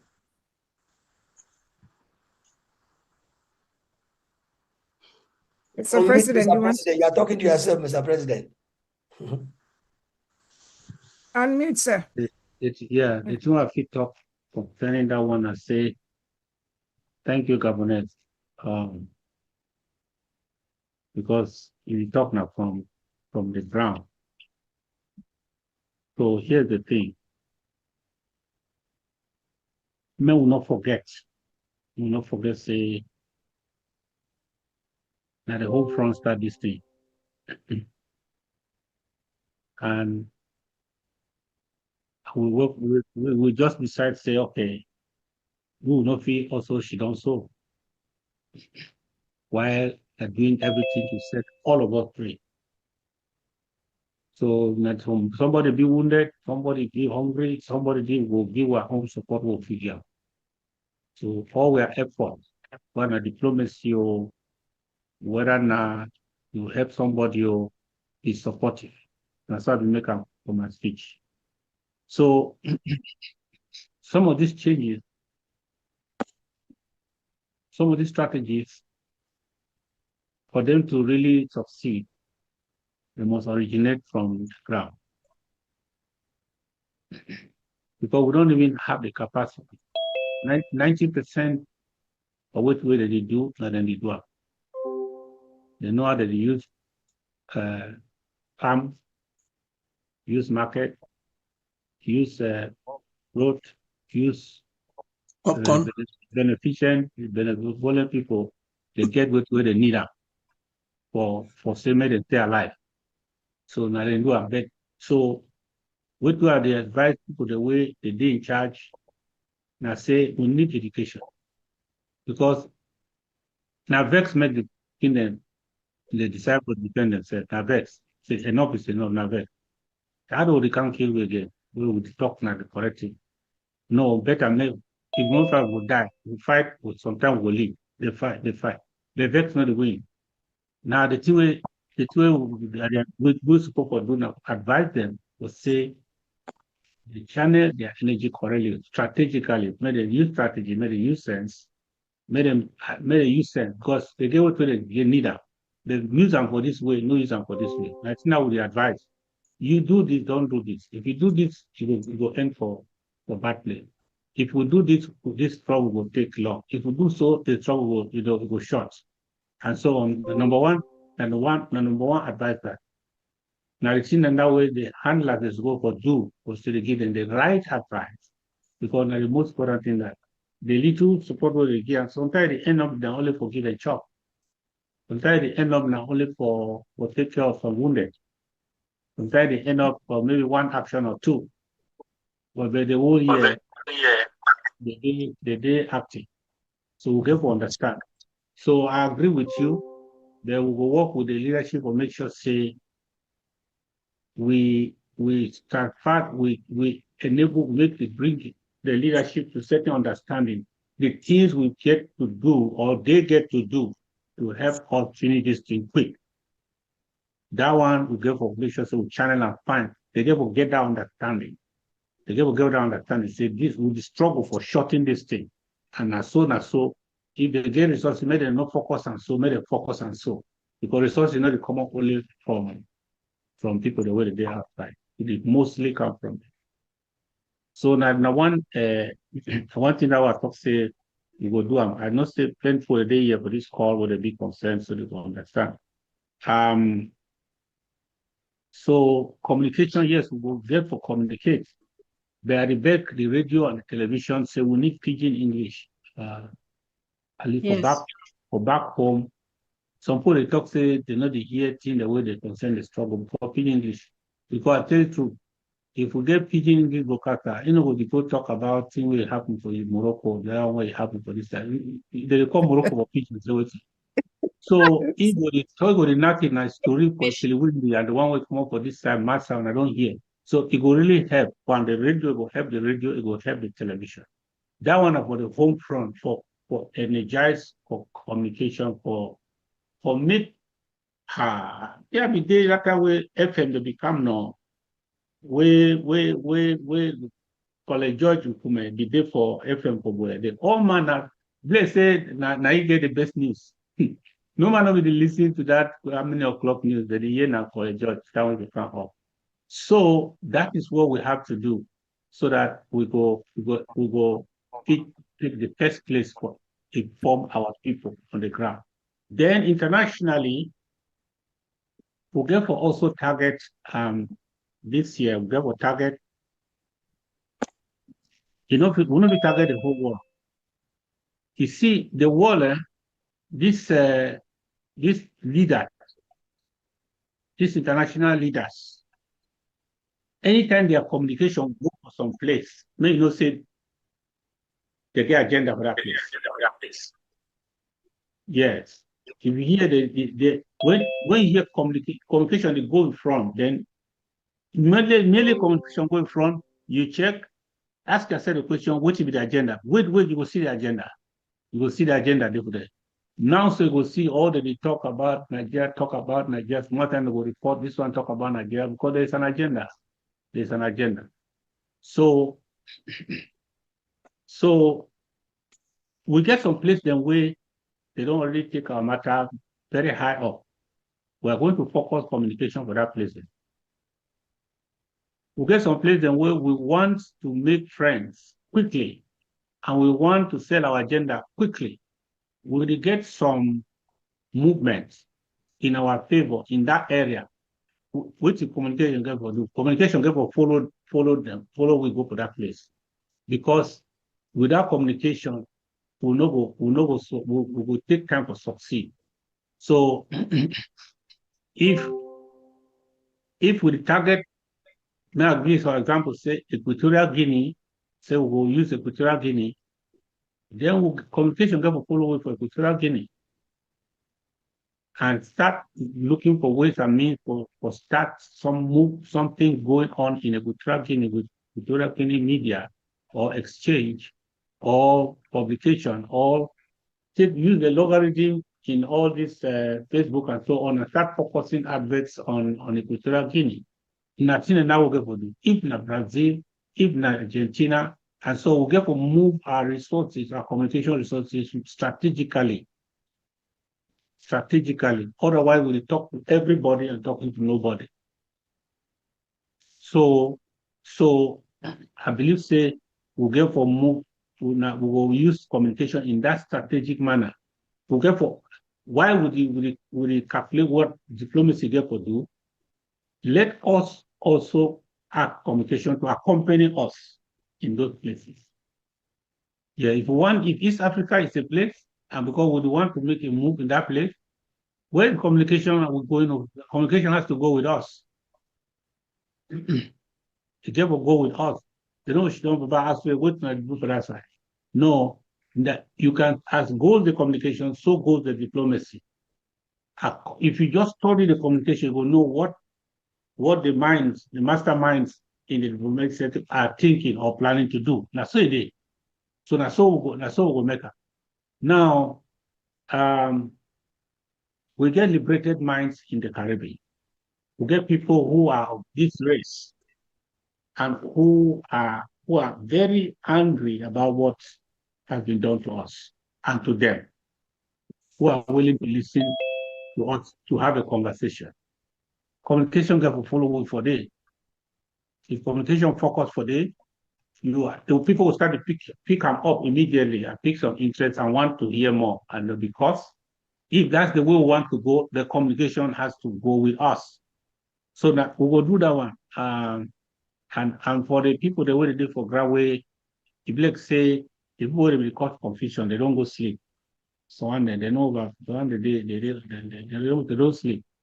As far as the ground is concerned, some people they really cause confusion. Every day they be there on the phone, walking the phones and telling for lies, confusing the people. So they don't go sleep.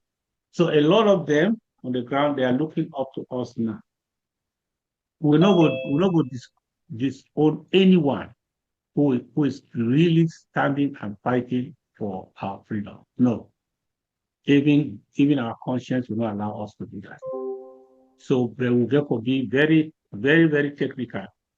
Because when we talk about Norway, it's not only the leader of ADF that is there, but we are making sure so we try to revive our matter, which is in court.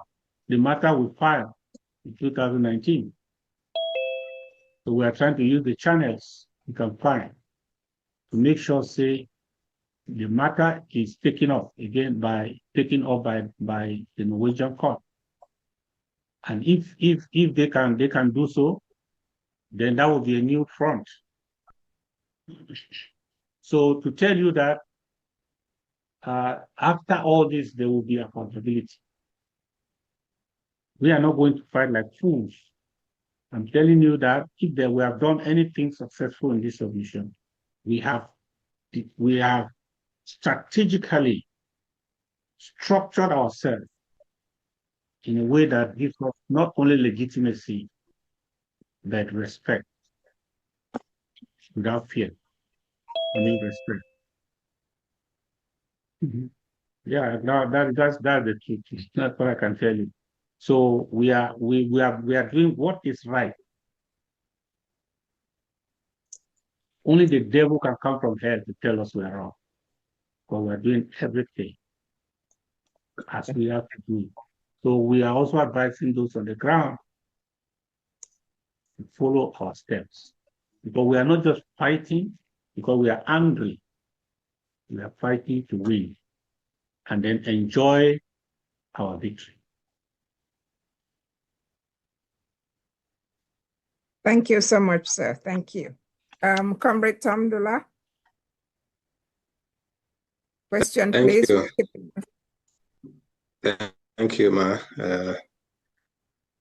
Mr. President, Vice President, Madam Speaker, the Ambazonians.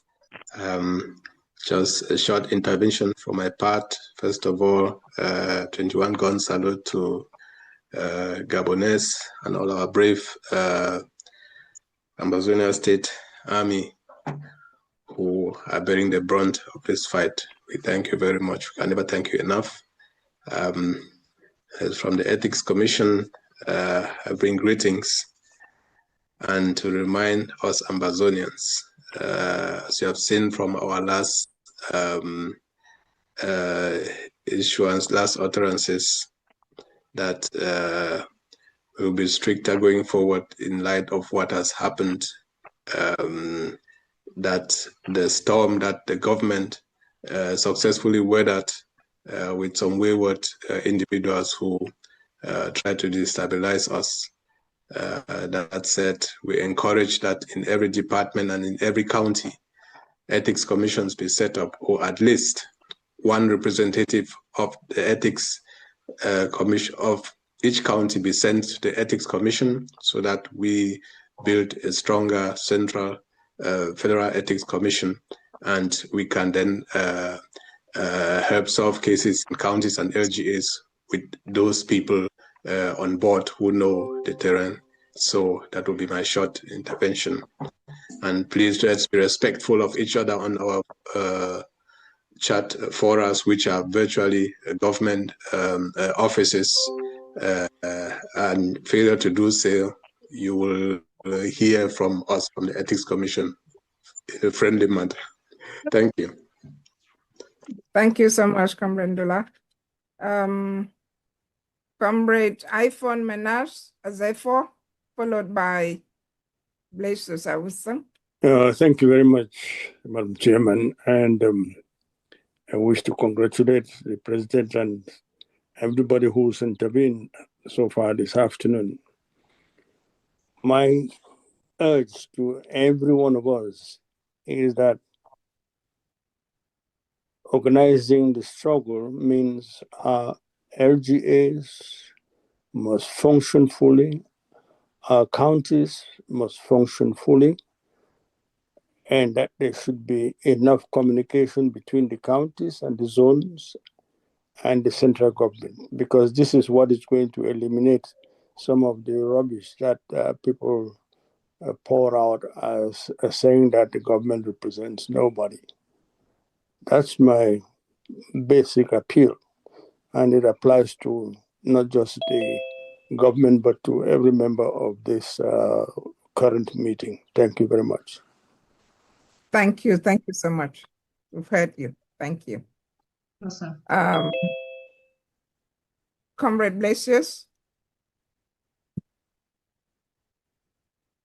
Question, comments, on mute.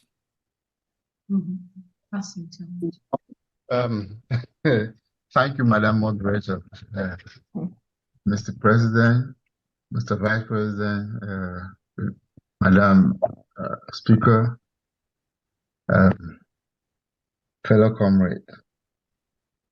I took the floor on the protocol that's existing and to make a suggestion to the President. I think this is one of the weirdest that you guys have ever heard in this revolution. But please bear with me, I'm not drunk, I'm not crazy either, but I just want to make this suggestion.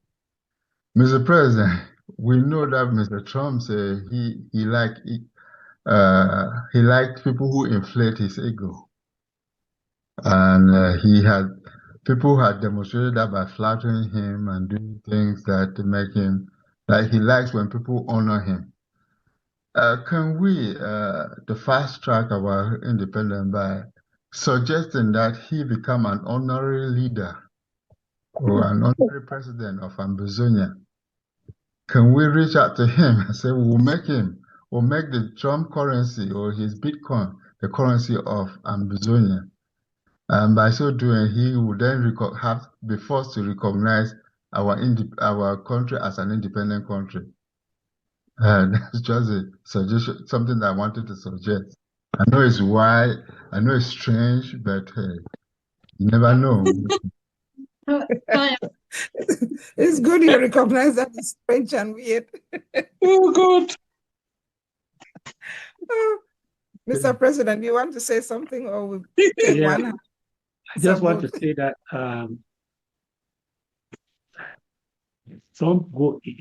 President Trump goes to the media that has following, because he's a media personality before becoming president, so he's very media sensitive.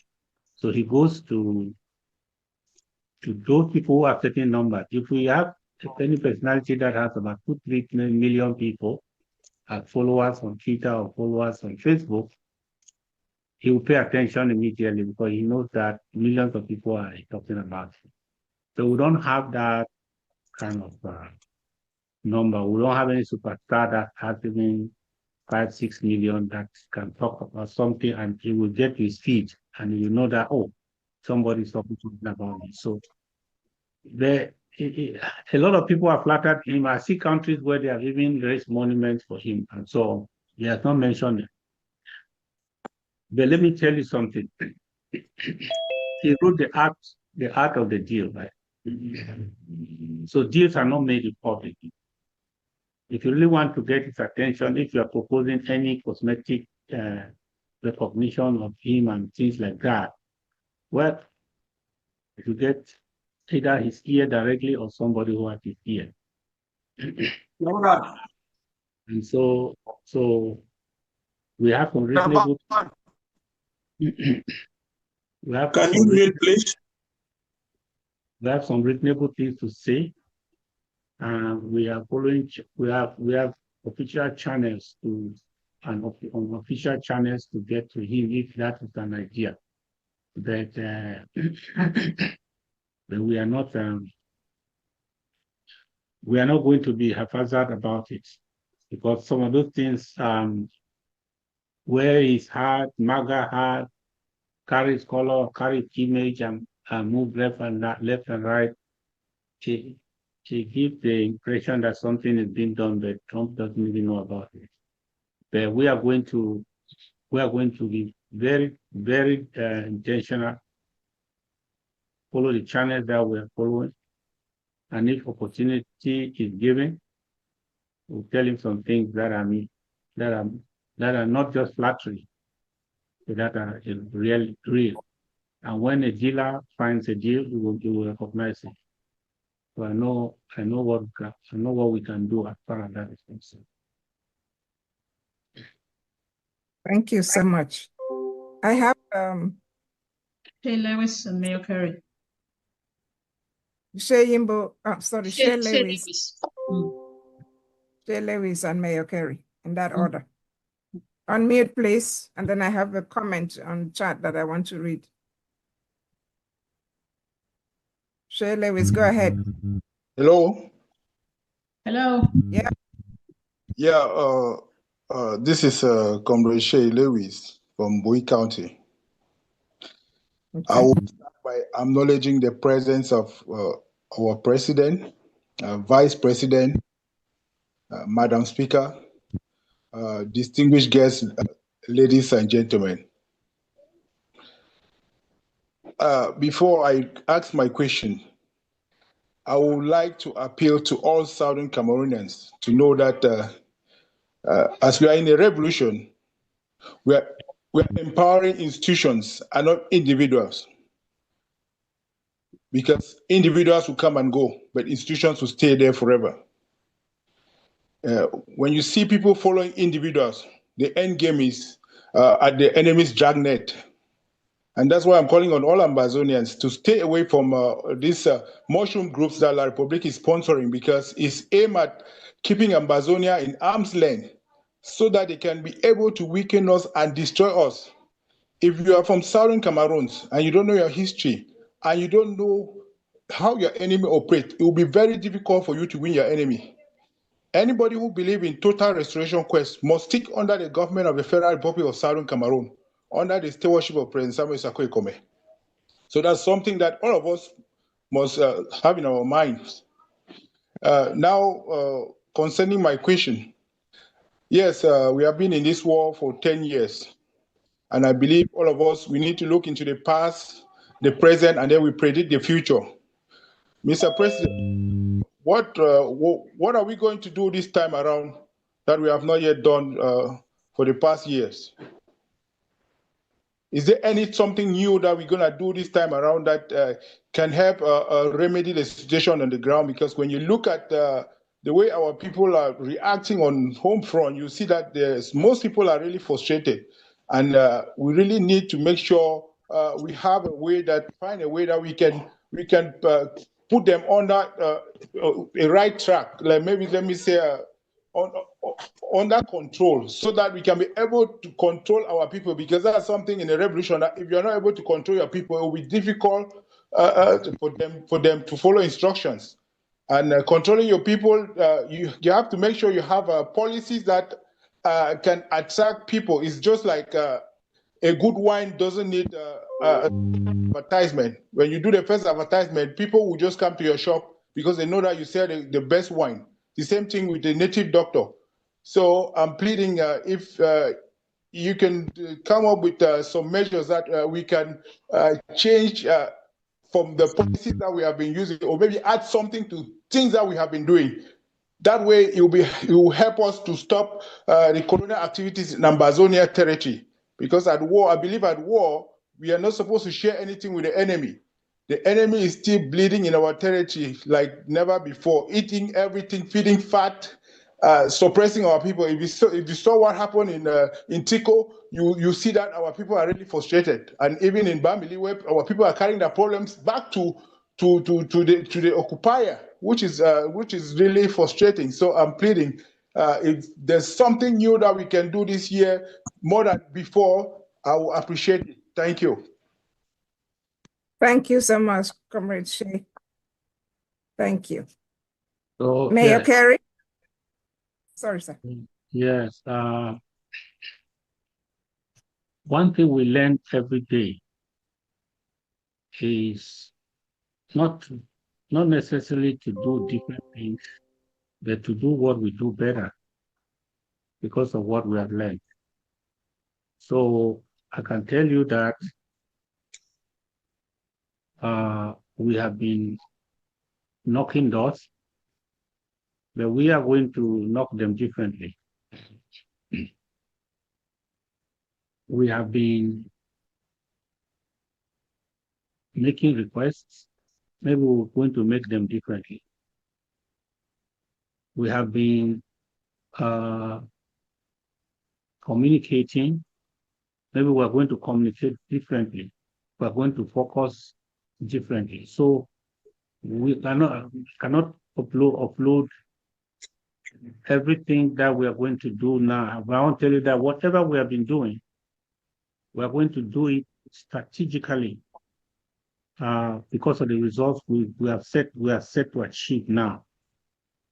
I said that diplomacy starts with awareness. Then from awareness to engagement.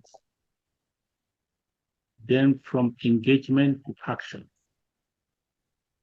That is how it is. But some people are dragging us to go back to awareness. That is to go and when diplomacy has moved from awareness, we are now in the point of engagement. You don't do the same thing. You still do diplomacy, but you don't do the same things. You have to identify and take advantage of taking all the available for possible engagements and follow them. And from that moment, when you see signs that action is now possible, you start seeking action. When somebody is asking for action and you have been crying out there with a placard saying that, don't you know that we have a problem? Say, what?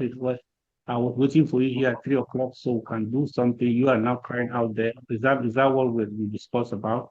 So it means you have not understood the evolution of your relationship. So we are going to do the same things we are doing, but differently based on the stage that we are right now and the result that we expect. So that one is sure. If not, then we are not learning anything. So we're learning. There are certain actors we're not going to involve again. There are certain actors we're going to go after because of what we know. So, but for us to control the ground, it is two things. We have to have handlers on the ground, especially our volunteers on the ground, helping us with the community. When we send out a press release or an audio from here, and the people who are active and enforcers on the ground say nothing, it's not helping us. And because we are not, they know very well, those who are hearing it, sometimes as they are scared, they fear, but they also know that we are many, many thousands of miles away. So, but the enforcers, the handlers must be able to say, hey, this will give clear orders and clear directions all the time. And education does not expire. We will keep educating and educating. So when the principal role you play on the ground from a distance is influence, educate, influence, educate, influence, educate. That's what we have to do. We'll do it in English, do it in country talk, do it in pidgin, do it in anyhow. We keep on doing it from different angles, mobilizing them towards another clear direction. Because when people are desperate, they don't know where to go to.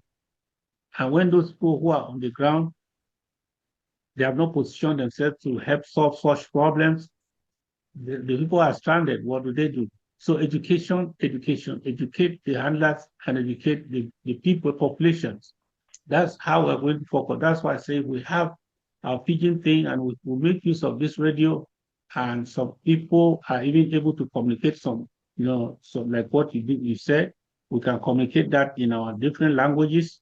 We're going to educate not just the population, but also the leadership and the handlers on the ground who are going to steer these people in the right direction.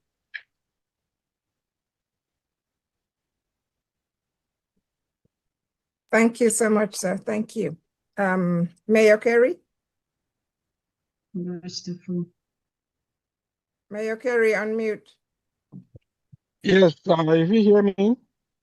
Yes, we can. Okay, thank you. Thank you very much. Greetings, everyone. I want to come back again to say that I respect all the protocol that has been established. Thank you for a second chance to speak. Mr. President, I want to focus on two things. Number one is time.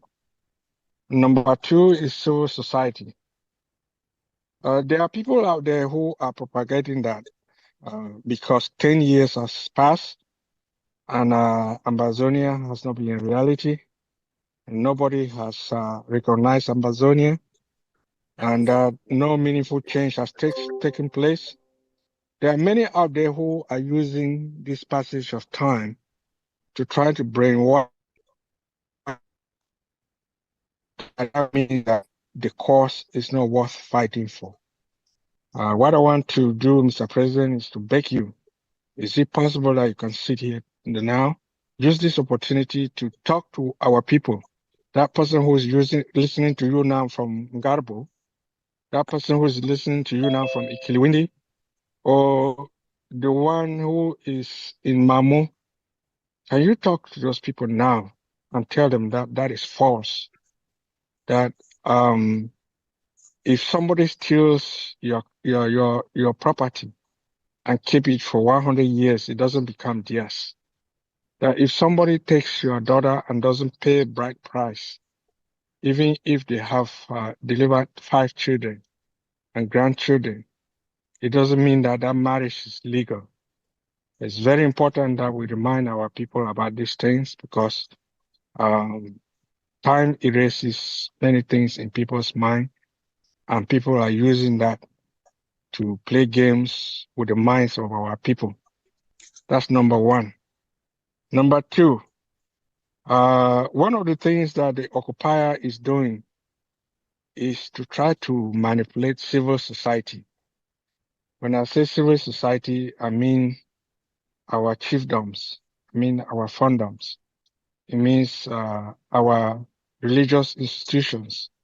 It means religious authorities and symbols. The church, the Catholic Church, the Presbyterian Church, the Catholic, the Baptist Church, and so on, the imams and Jangi groups, and so on and so forth, that constitute what we call civil society. The Republic is trying to give them the impression that we are terrorists. They have done that over and over, but they are not giving up. That would these institutions, civil society institutions, should not engage us. What is our message to this group of people or institutions that are very, very vital to our communities? They form the nucleus of our community and are very important in this effort. What is our message to them? What is our strategy? The more you stay home, re-engage this group of persons. Thank you very much. I yield. Thank you. Thank you so much, Mayor Kerry. Thank you. Mr. President, want to unmute? I want, thank you, Mayor Kerry. I want to remind us that strategic communication is not only in the hands of the spokesperson of the government. If we limit our communication only to what he does, they will not be communicating to the strong. And the position that we occupy, our distance notwithstanding, we have to be reminded that we are actually the ones in charge of Ambazonia, our country right now, as we speak. Let the thieves not tell you otherwise. Let the occupation not tell you otherwise. If they are asked to leave today, we are the only people who feel that back.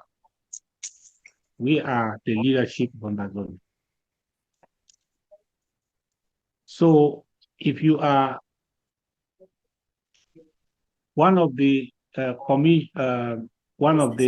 commission secretaries in charge of home affairs, you are like the governors right now of that land. Sometimes I see Okalia Bilaiman, he will publish a certain press release, and our own people are sharing it. They are supposed to see another press release signed by the legitimate administrators of Ambazonia, and then they are supposed to share that. So we should not say you are waiting for the president to say something, or you are waiting for the spokesman of the government to say something. In your domain, you are in charge of Ambazonia. You are in charge of all the 8 million to serve them in your domain. So let us be effective in that way. If you are a county chair, you are literally in charge of that county. That so-called SDO is an impostor. He is a thief. He's not supposed to be there. If everything is done, they will chase him like a rat to leave that place. It's not his country. He has no authority to be there. He should go back to Ngomeka or whoever sent him. So we are the ones in charge. So what do we do? When something is happening in your county and you need to make a statement and you need to give direction to your people, you are the one they should be worried about what you have said, not what they say. So we have to take the front line and start communicating, making strategic communications. When the spokesperson of the government comes, they're just going to reinforce what you say. When I come, I'm just going to reinforce what you have said. If you don't know how to do it, yes, you can still work with the Communication Commission to help you bring out that statement like in your name, because that's who we are. We are supposed to communicate. One, we're very powerful because we can say those things even in our dialect. But that the local SDO, the colonial SDO, what does he know? He's talking in half English, half French. Nobody's listening to him. We can speak in Pidgin, we can speak in our language and communicate to our people that will hear us. When you issue a press release, you can give it to ABC, you can give it to the radio, and you can give it to our own people and the activists we have within our county. They too will release audios emphasizing that. You can imagine the effect of all that. So that is what we are going to do going forward to influence civil society, because for us to be able to influence civil society, influence churches, influence leaders on the ground, and all the CPD and mafia, what they are doing, one person is not enough for the whole Ambazonia. Because lots of things are happening. Some are happening only from local areas, because all these NGOs and STOs, they are just there. They are viruses that the Republic has put in place to make it impossible for us. All the CPDM lackeys that are there, they are just there to make it impossible for us, because they are fighting for crumbs in Yaoundé. If we have to confront them, let's work synergy. Let us work. Let everyone who is elected or appointed as a communicator or as a leader, as an executive over a county, or over any part of this struggle, be a communicator. Let us use those who are able among us. Even if you don't know how to do it, tell him and say, make an audio in this line. This was the press release. They will make it. I know some of our warriors who are here who can make 2, 3 in a day. But if you give them a team, they are going to make it. If you give them a team, they are going to make that audio. In any language they can, they will do it. So I believe that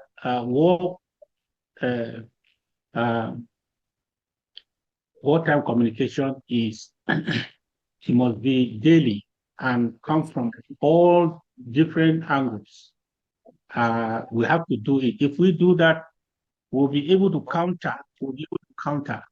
If I say something now, some people may not even see the video audio. You may not even see the audio. It ends there. My president said it was one, so we spoke to ourselves. But if all the county chairs take it in a relay and they communicate it and they spread it and they say it in their languages and dialect, and other activists carry it and spread the whole place, now everybody will know our narrative more than that of the enemy. Thank you. Thank you so much, sir. Barrister Fru? Unmute. Thank you, Prof. Mr. President, the enemy is at its lowest. The enemy is at its lowest. Yes. Mr. Fru, may I interject? Please permit me. I think the president may have forgotten to answer the second part of my question about the passage of time does not mean the struggle is delegitimized. Thank you. Okay. Okay. I will send a special message for that. I will send a special statement, a special audio. But my emphasis is that it's not hard for me. I will sit back and then make a special statement just for that. But I'm saying that it must be echoed by all. Okay. If the people hear it say that the president we talk and tell in their language, they will hear it more. Before, so we must be bombarded by all ways, and anywhere that you hear that they are trying to follow what the La Republic and CPDM machinery are doing, before you know it, the Commission for Home Affairs is firing them with communiques coming and telling them exactly, and then the radio is talking. So everybody, even the county chairs, are also releasing information. I'm trying to say that it's going to be a group thing. It's not just my one audio that settles the problem. That's what I was talking about. I will do. Okay. Can I proceed? Yes, go ahead, Professor. The enemy is at its lowest point right now. They did it. They got to where they are. They were not even supposed to be in power. They got to where they are today by also using us, the Ambazonians. They use us by using the so-called CPDM militants in our two regions, or I mean, our three regions. What did they do? They went and sat in Bamenda Station, in Boya, and concocted results of elections that our people did not vote, and added to their tally. And that was one of the methods they used in stealing this election. Now legislative elections are coming up. Is there any way that we can change strategy and become a little bit more aggressive, really aggressive?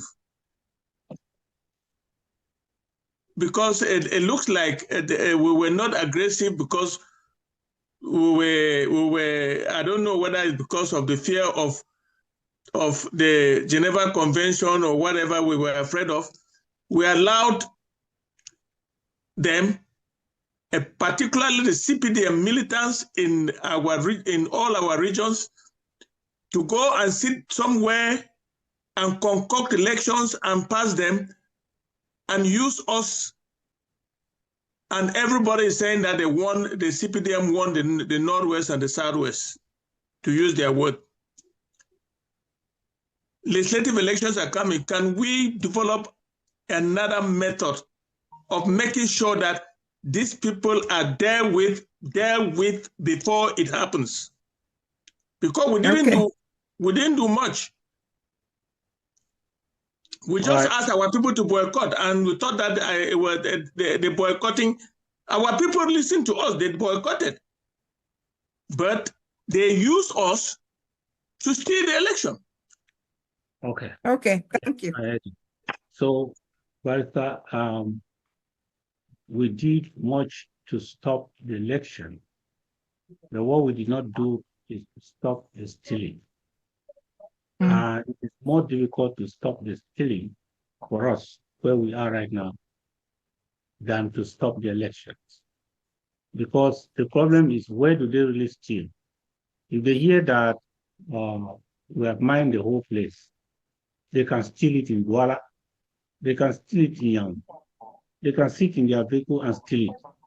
They can steal it in the DO's office, they can steal it right in the 2D. They can steal it anyhow. They can even steal it before the election starts. In fact, they can steal the election before the election. They can organize to steal it anyhow. It is very, very difficult hide and seek for us to say we are going to stop the stealing. Let me tell you, the elections have not yet come. The thievery has already, their machinery has already been put in place. We are not going to be able to be able to ascertain what kind of stealing mechanism are they going to put in place to steal when we have not participated in the election. If you give us that kind of job, and that we are not going to do that, we'll be chasing a ghost. Here is what we are going to do. When we don't participate and the world sees that truly that we don't participate, what does it do? It delegitimizes them further. Because of that, there is total isolation, international isolation. Do you see where La Republic is now? They're in the worst place. Nobody can give them money. They can't approach any international institution. They are just a country left to drown by itself. In fact, nobody can even congratulate them for winning an election. They are just finished. When a country gets to that point, it's just like a man on life support. It's still breathing, but they are finished. You don't survive. You don't come out of that kind of situation. You don't come out of it unless something dramatically happens. And the Republic is not doing that. They will come again and steal election after the first one they stole has not been resolved in the minds of the international community. Our duty is to make sure that the boycott is observed, and even the observers are able to testify that truly this is what happened. That's all. Let them steal that, continue to steal. The law will catch up with them. Then we cannot take the extra risk of saying we must discover where the stealing is actually taking place, and we must go there and stop them in the act of stealing. No, we don't know that kind of assignment. We don't even know where to start it and where to finish it. The one thing we can do conveniently, as we did before, is to make sure that it is clear and in the record that the Southern Cameroon from Ambazonia, every other thing they show, as I described it, was sorcery. But we did our job. We boycotted. So can we not come after the candidates in these legislative and municipal elections in our territory? Well, yeah, I cannot say me things like that. I've told you exactly what we are going to do. Okay. Thank you. Thank you so much. Permit me to read a suggestion in the chat, and then we'll get to our Chief of Staff, Dr. Yaya, followed by Gabonese again, and then Shea Lewis. This is maybe we can give Gabonese, the floor, since he's on the ground. Yeah. Okay. So let me read the suggestion first.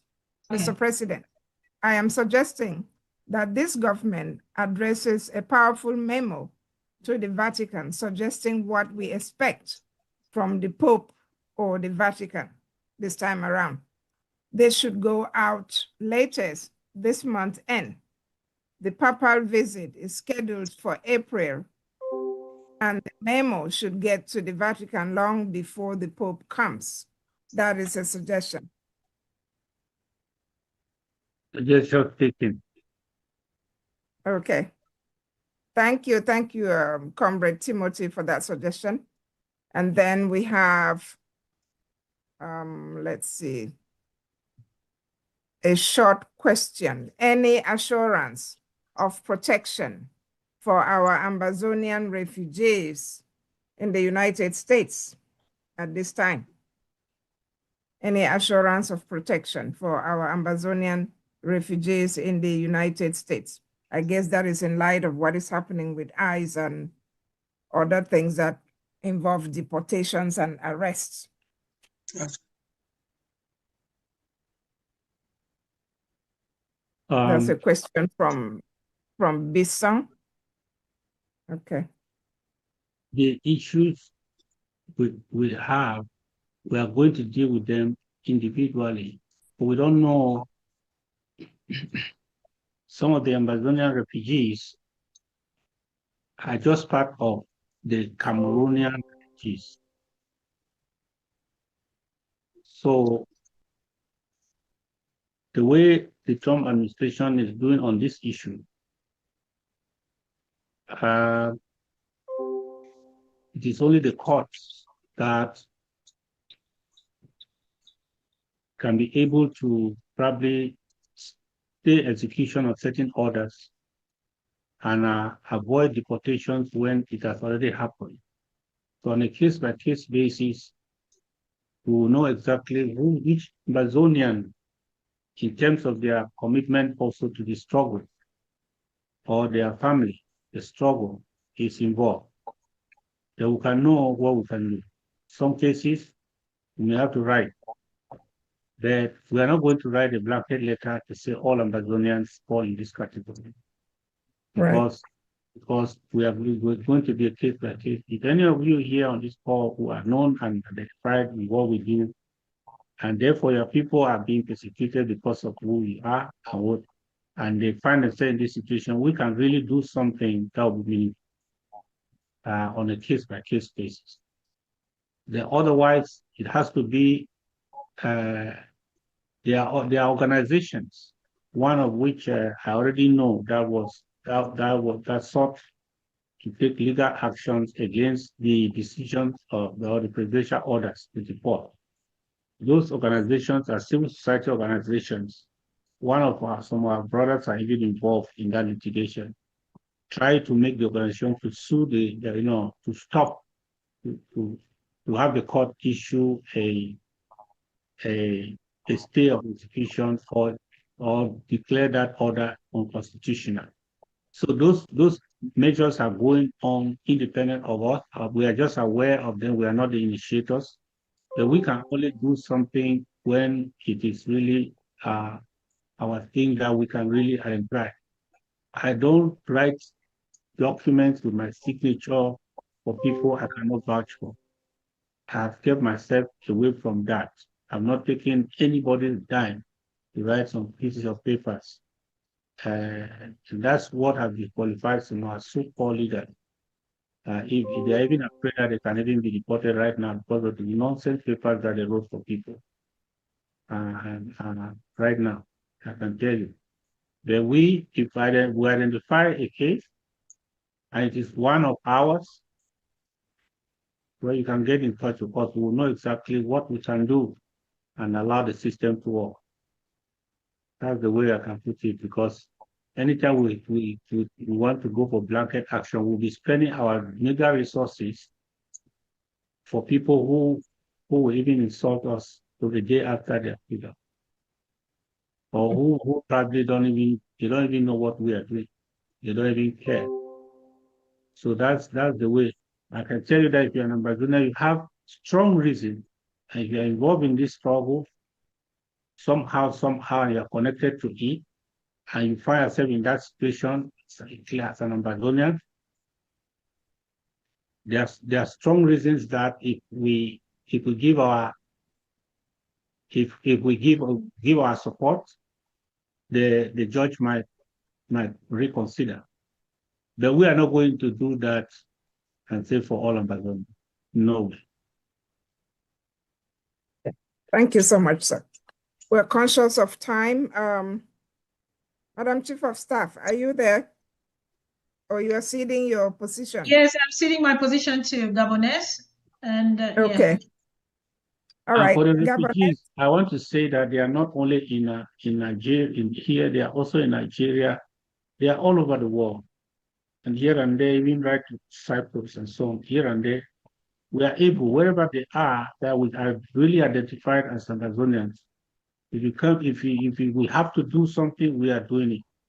And especially for those places where the refugees are targeted, what we can do is to shine the spotlight on that anomaly. And if we are made aware, we will make sure that we complain and send our petitions to the appropriate quarters. That's also part of protection. Great. Thank you so much, sir. Gabonese, can you please unmute and speak, followed by Shea Lewis and Augustine? I don't unmute. Do you hear me now? Yes. Yeah, I don't unmute really. Yeah. I want to assure people say the ghost town we will start on the 9th, end on the 11th. Are they in communication with them and Amazonian State Army to fight as them, and we did ready for that ghost town, and we will make sure say make the ghost town a whole. Because all the tell fighters and even our civilians them say ghost town get a bigger role for play for this struggle. If you not remember, we put 10 days ghost town for Fako, we put 12-day ghost towns. French Cameroon economy be crumbled, and they never give money.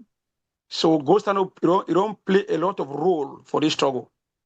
Now I encourage soldiers, say make we always respect our ghost town. We'll make sure say the ghost town be respected in all the counties. So I want to assure we say we don't talk with fighters and they ready. Our Ambazonia State armies, they ready our ghost town. So the ghost town will start on the 9th, it end on the 11th. I will make sure say we will take that ghost town very serious, because this war, the level the war they now, we're not there for jokes. We don't have a fight war. I always encourage them.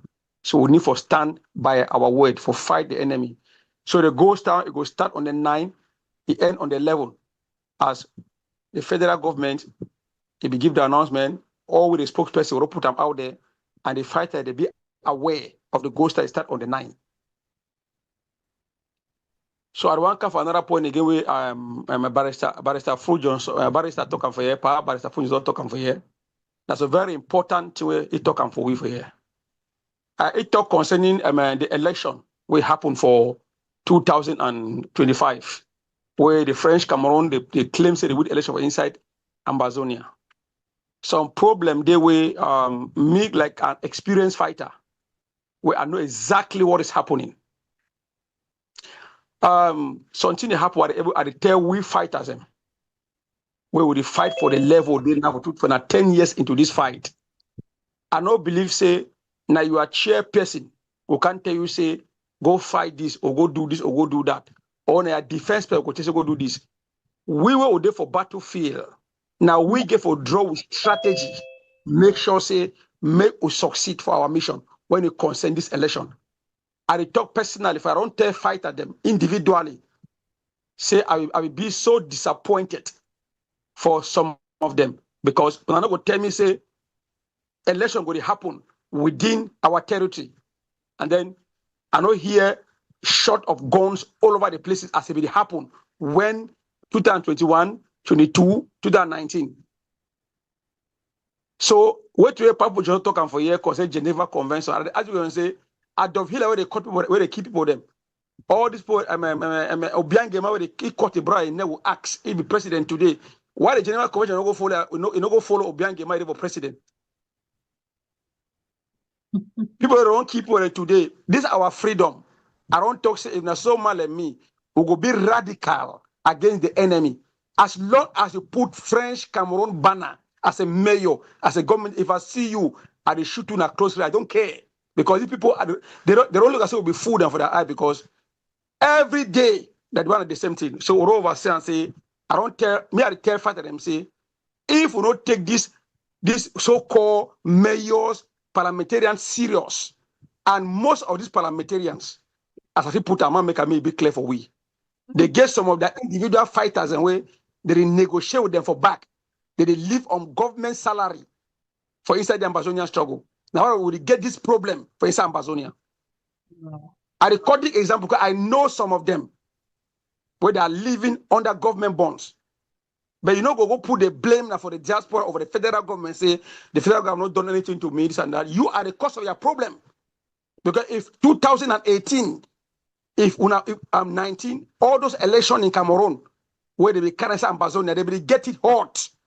They be get it hot.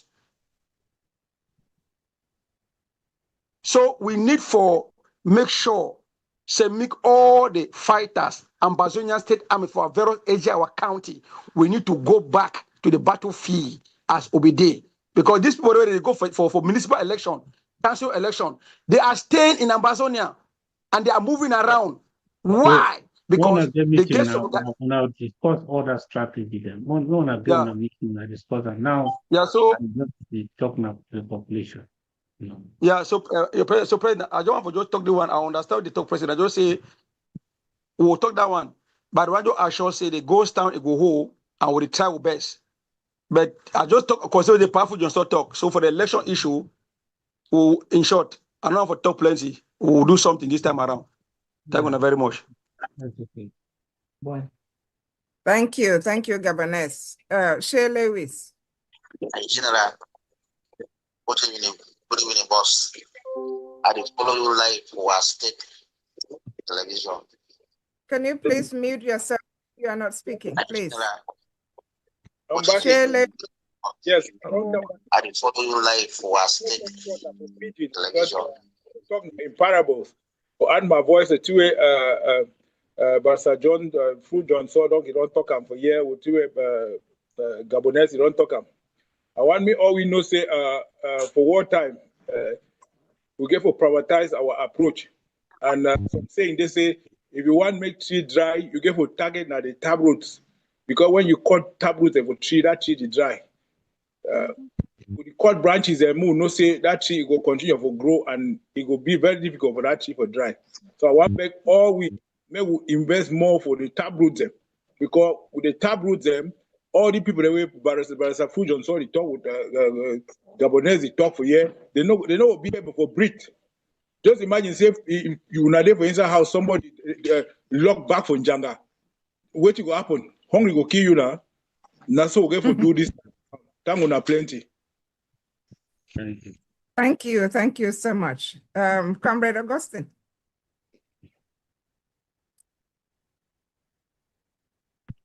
Comrade Augustine. Ask to unmute. Hello, can you hear me now? I can, yes. Yeah. Oh, okay. All protocols are respected. I have just two things to ask for clarity. The first one is that there is somebody who on social media claiming that he has been to the UN and is asking people to raise money to take the Ambazonian case to court. I know what he's saying is not new to Ambazonia. It's not new to any of us. We all know that the UN had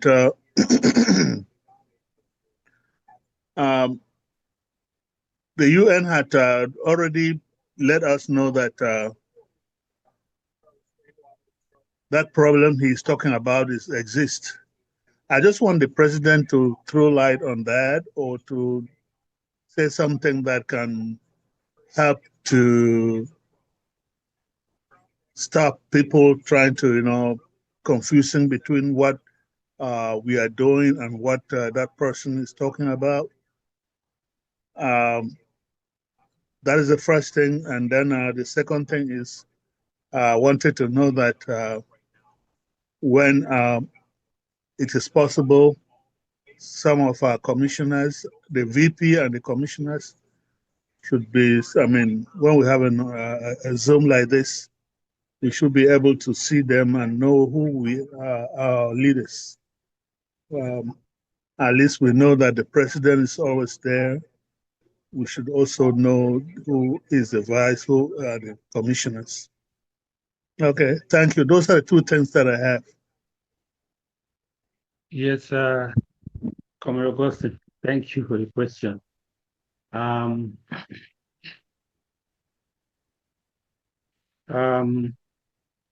We have been to the United Nations, right to the 14th floor. Our meeting was to see the representative to see the Secretary General. And he sent a representative with us, and we had a meeting for 45 minutes. We have had meetings with the United Nations. That's the first time I knew that they have an office in Washington. I don't know that the United Nations has we have had meetings in the United Nations office in Washington. Very, very serious high delegation. That one too was the Secretary General sent a representative there that we had a meeting, including Mr. Francois, who was the special representative of the Secretary General to the Central Africa region. We had meetings. We did not publish no pictures, no communiques. So let me tell you something.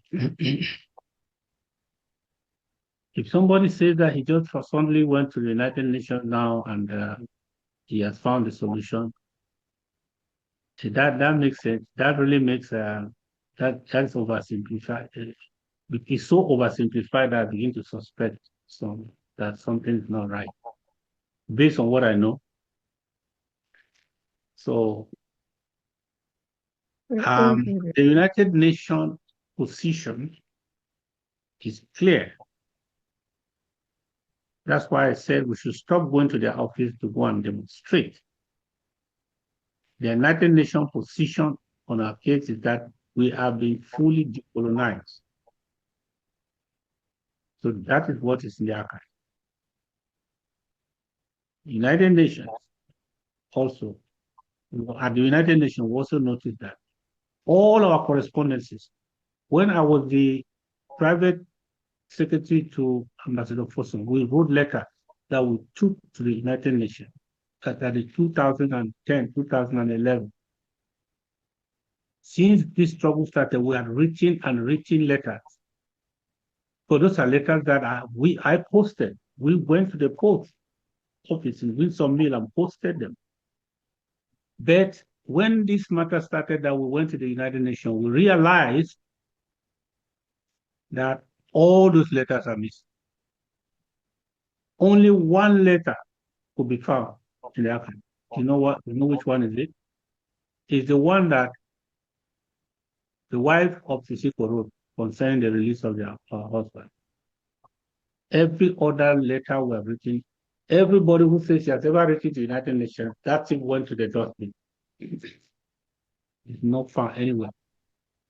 So we have gone right into the place where decisions are being made in the United Nations.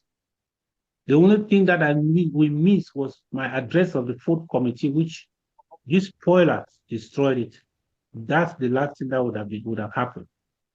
The spoilers went to destroy it. So for somebody to say that suddenly he knows the way to the United Nations and found a solution for to come and bring money, I suspect something. But it's not as simple as that.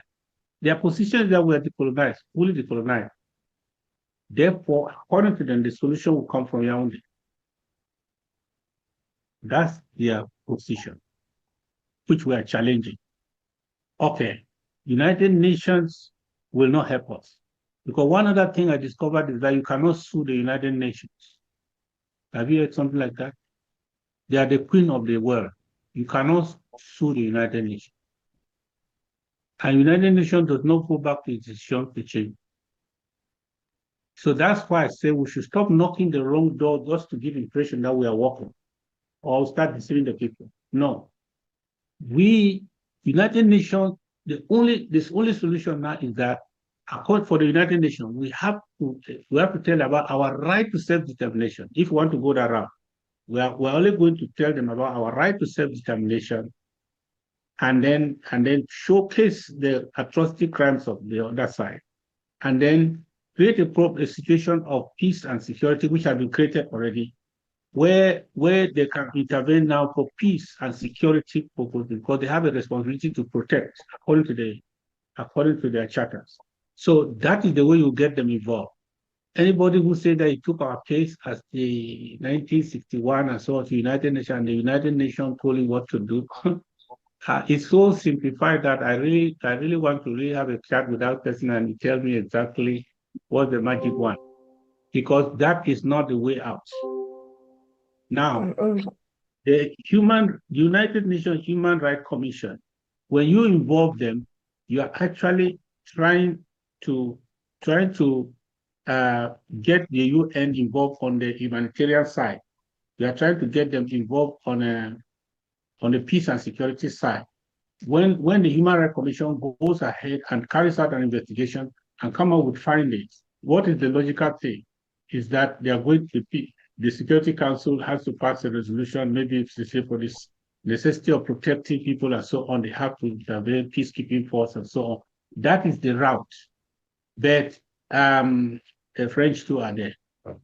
So nothing really good will come from the UN.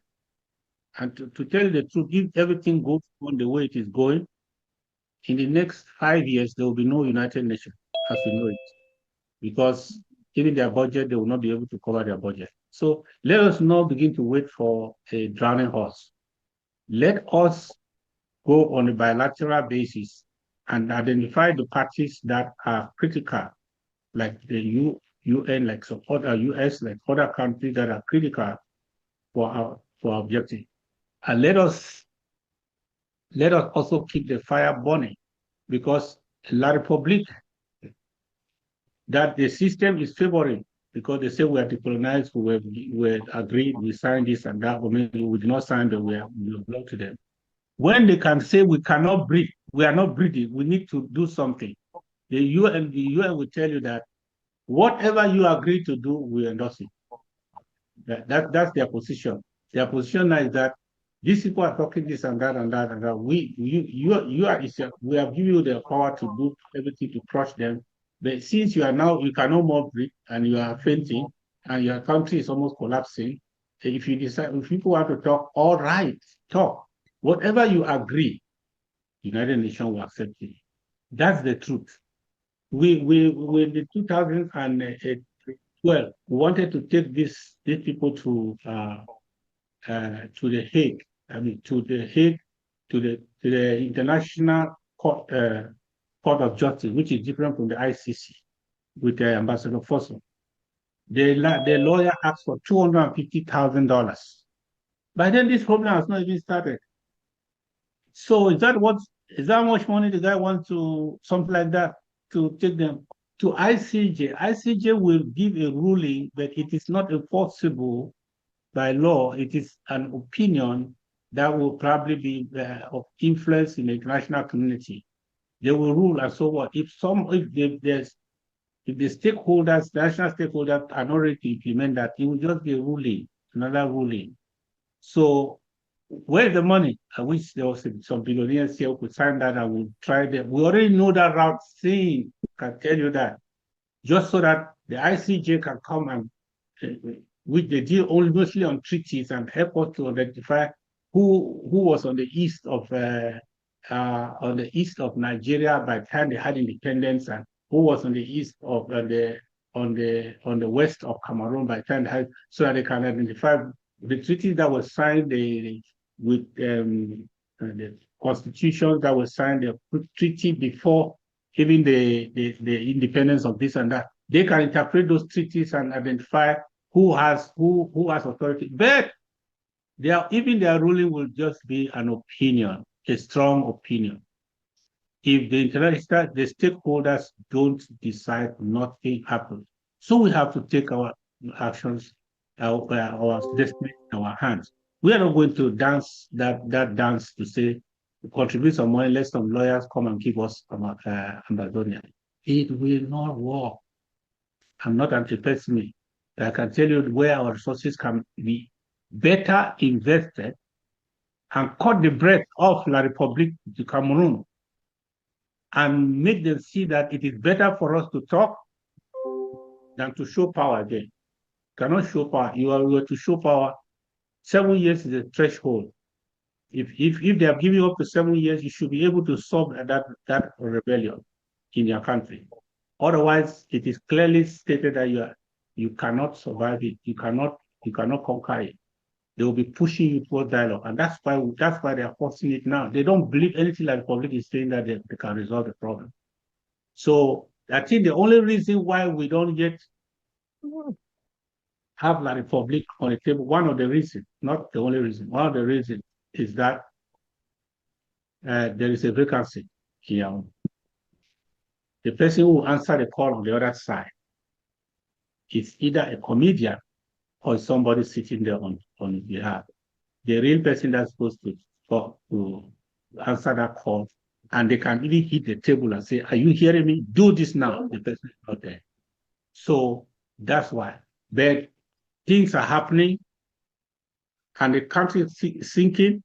Something will happen in La République, and another person will come there who can answer a phone call, who can be spoken to, who can be warned if they need to warn, who can take the decision to say, all right, I'm ready to talk. That person will come, and it will not take long. So that's how the solution can come from La République. Because even a Chiroma, in that he would have initiated some kind of dialogue. I'm not saying that the dialogue would have been what we accept, or their proposal would be what we accept. But there's nobody who will come there to replace that dead man who will not opt for some form of dialogue, because the world knows that the only solution to this problem will be through either the dialogue table or the Republic will collapse as a nation. And that's what is happening. I wanted this to be, how long were we going to have this meeting? Mr. President, 3 hours. We're exactly at 3 hours. So if you, at your clemency, we can take the last two hands and wrap it off. Yeah, please, next time you yourself will determine that I want 10 questions so that you can 10 and it is done. Otherwise, people just develop questions and will keep going. If you deny them now, it's not good.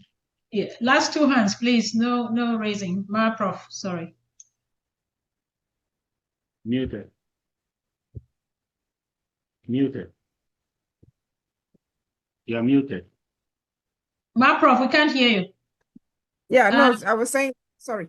I was saying that also because people come late and then they are repeating questions that others have asked. So it will be helpful for them to read what is in the chat before asking questions. And so we're going to take the last two hands. We have Dr. Yaya and Comrade Elias Mba. To Comrade Elias and Pa Willie, and that's it. Okay, all right. And I have a suggestion or a comment in the chat that I will read after both of them speak. Yeah. So, Pa Elias. Okay, good evening to everybody, to present. It's a question. It's not a question, but it's a suggestion.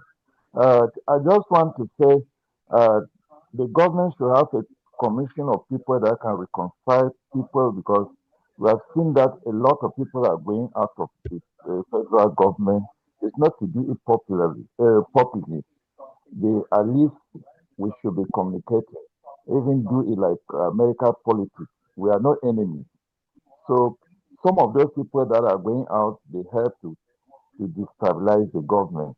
But if the government can speak with them friendly, face to face, at least they say you cannot shoot it when you are looking, when the animal is looking you at the face, because some of the people are ashamed to come back. But the government should try to reconcile with some people. Like South Africa is totally dead. I don't know whether we don't have people there. Europe is getting dying.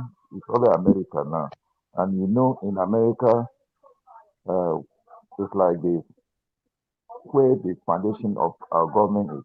And there are certain things that people in South Africa and Europe that they can do that we can't do when we are living here. Okay. That's my own suggestion. Thank you. Thank you so much. Last question, Comrade Willie of Manu. Yes, good afternoon, everybody, Mr. President. And go ahead, Willie. Yeah, can you hear me? Yes, yes. Yes. Yes, good afternoon. Mr. President. No, I'll never be frozen. I know the Comrade Willie. Now you. We can hear you. Well, while Willie tries to get his act together. Okay. No, I'm okay. Can you hear me? We can hear you 100%. Yeah. Yes. Okay, yes. Mr. President, please with the salute to Mr. President and I agree the House. I will give two suggestions and proposals for the government where if we go look into it, it will help us. Make we know to run the follow the well. The well get for follow us. And make we know the fight war, the follow other people their program. When you fight war, you need to follow other person in the program. What our public do anything what they do, we're not going to follow them. But we get the yam and the knife. And I will give two suggestions and we're going to look into it and see what we do. As for the fight, where would they go? Other countries that they give Cameroon government resources. Now how we get the resources from the Republic? Where did they get them from other countries then? It be simple. Would they get where Monday goes down? We don't be stationary for the past 10 years. It is fine. Make we look into either put a Wednesday, number one, every Wednesday, we call it Prison Solidarity Day. That way, it will show those who are for jail will pay solidarity to them. Therefore, it will make someone will be involved for this thing. Those who they say that one a thing. So when they come up for it, travel and go back home. They travel and go to evidence they call them so. The one that we are country, no say Wednesday they no fit can do certain documents for a country. The due they will remain hand tight. The governor they will remain hand tight. Now first proposal that if we use Wednesday, that means we don't cut in half. That means they will operate on Tuesday, on Thursday and Friday. 3 days a week when they go operate our country, although they go see the resist for the operate, therefore it will give them stress. Number 2, or we look alternative, say the last 2 days or 3 days every month, now goes down there for home front. If we look into that, or if we say, oh, say people that go suffer, or people that go suffer. Now they fight war by people they suffer by waiting to suffer. Now therefore history here, we get snow. Me I sleep for 3 days. I don't even take shower. Or this shower we for go take shower day. If we get problem, go focus on emergency management procedure with them for this 3 days. With the fight war with the pity, with the fight war with the fear, with the fight war with the consider. We know the fight war so. Make we close your eye down, put your head down. People say, okay, 3 days goes down every Wednesday for the week. Therefore, morning I goes down, guess what? Wednesday I goes down. We'll say Sunday, morning I goes down. Therefore, say, hey, church, no get can't find out what's going on down there. That's the fact. Again, we know about international community, now look, Barrister Fru Johnson and Barrister Mesa. For one time, for hand. Geneva this, Geneva that. Geneva with the fight by international law, with the foreign international boundary. No, we'll be wrong for the use of languages. Now, Barrister Fru Johnson, the way they go for that law. When they call for TV, they don't go to talk to them. They fight like the people they go. Now, the people, the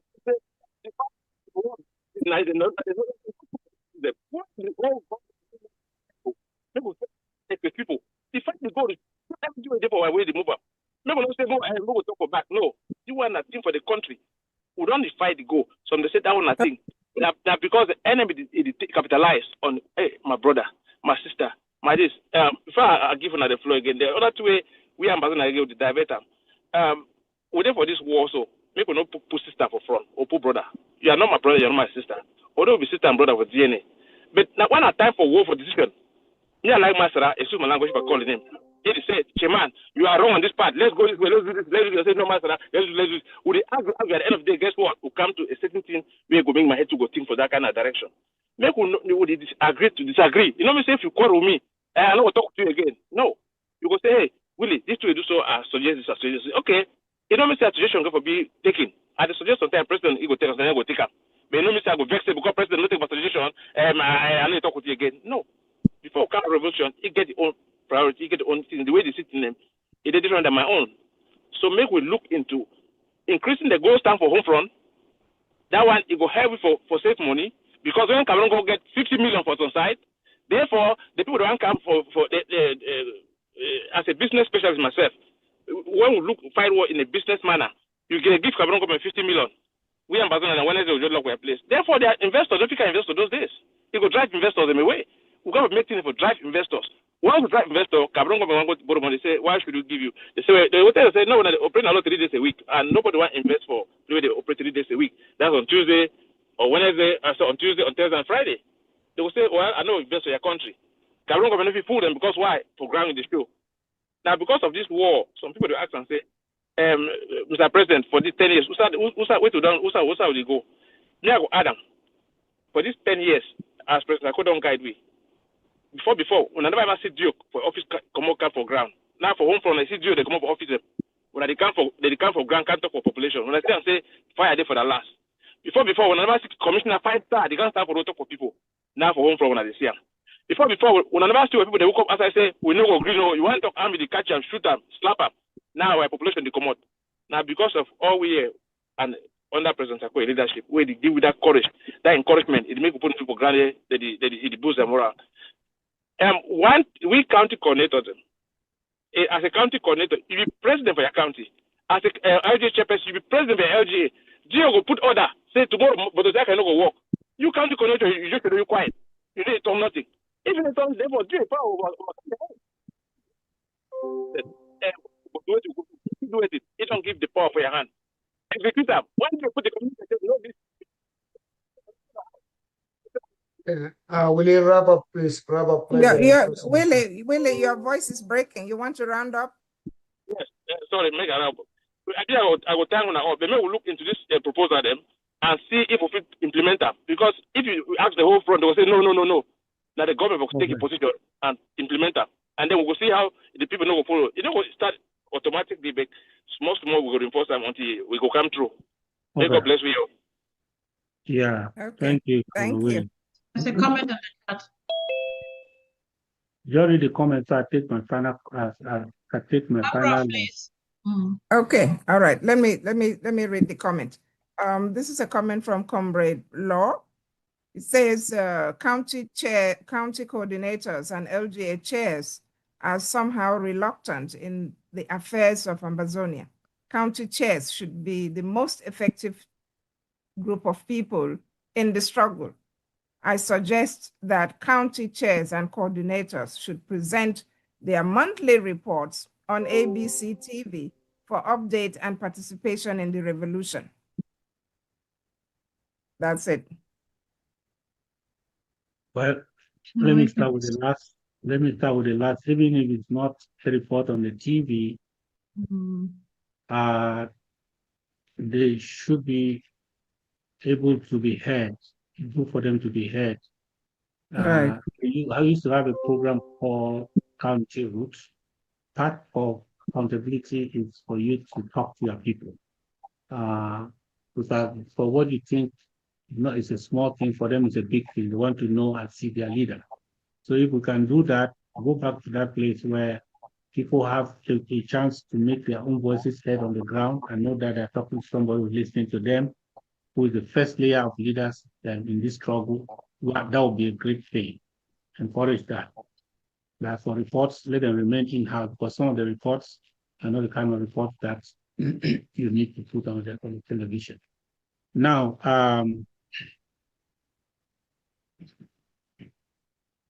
a commission for reconciliation, we already had one.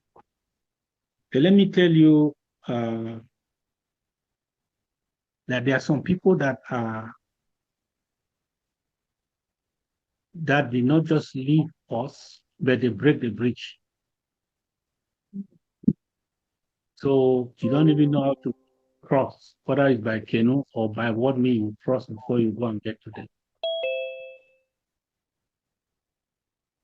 The people who just left us, you can easily talk to them. I know people who left us and their wives are still with us. I know people who left us and we can still take a phone and have a conversation. And they will pick the call. They will not say, I'm not picking that call, or they will not insult us in the place of response.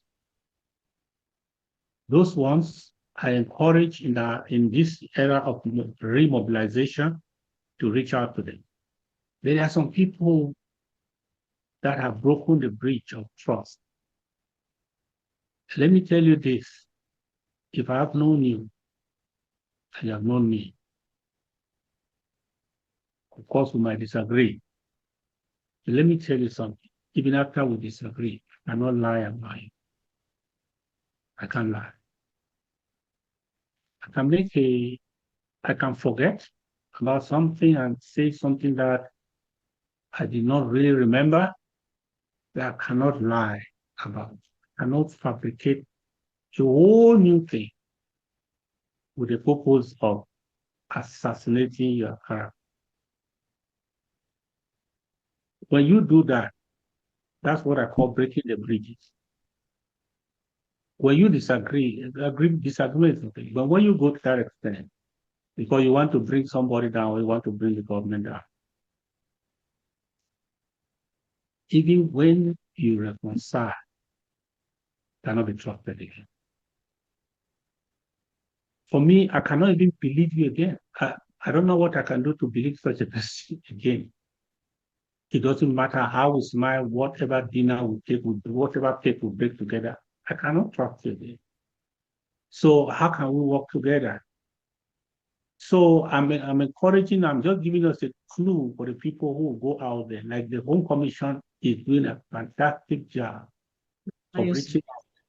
And also, as we want to focus now on remobilizing our country cells, I encourage all our high commissioners in charge of the zones around the world to focus on us trying to revive our country cells so that we have about 10, 15 of them in the country, we can appoint an envoy in that country to help us coordinate. And we'll reach out to all. Those who just became weak and just slided at the side by the side, it's okay. The people who actually took the knife and they struggled to spare us and to pierce us and kill us, unfortunately, we did not die. It's difficult. It's difficult to give us such an assignment that we can go there and bring them back. So let it not be that everybody is not in that category. I'm saying there are some that actually destroy the bridge. They did not just go. They destroy the bridge. Those ones, please, it's bad. Because if we don't trust ourselves, we cannot even work together. And I said this before, let me say it again. In Ambazonia, there are two economies. There are two economies in Ambazonia. One is called the subsistence economy. Those economists are here, so I don't do economics. There is the subsistence economy and the strategic economy. The subsistence economy is planting Igbo cocoa and okra for market. And Igbo cocoa and okra and which one is it? Corn and granite. That is subsistence economy. If we stop somebody who is going to take his cocoa in the market and buy small okra and go and sell for 50 francs, we stop him from selling and say we are dealing with La Republic. It means we don't know what we're talking. Because how much of the CFA from those plantains and okra are buying the arms that are killing us? So one thing with the subsistence economy is that it is actually helping us, number one, our people to survive, one. And number two, it is even helping the 50-50 francs that they used to gather together and go and give to the general. It's helping them to move up and down, to even pay some tolls in the road and help here and there, because you all know that these people who are really doing this thing, they are doing it by themselves. I told us in the beginning here, about 90% of the thing, they are the ones who are doing it. How they get the money? They are not stealing, they are not kidnapping, yet they have money. How are they doing it? The subsistence economy is helping them. If everybody leaves all the villages because there's no way, and everybody lives there and they go away, that subsistence economy will be done. Our people who are there in the trenches, they will be forced to go and plant the cocoyam and plant the okra that they will eat and rear the goat that they will eat, and also go and sell to get the money that they will buy whatever they need. The subsistence economy, if we don't know what we are doing, we are going to kill ourselves. That the motorbike who depends on 300 francs a day to eat does not go out for 2 weeks or for 1 month because we want to deal with La Republic. La Republic, do you know the La Republic, the strategic economy in La Republic, in Ambazonia?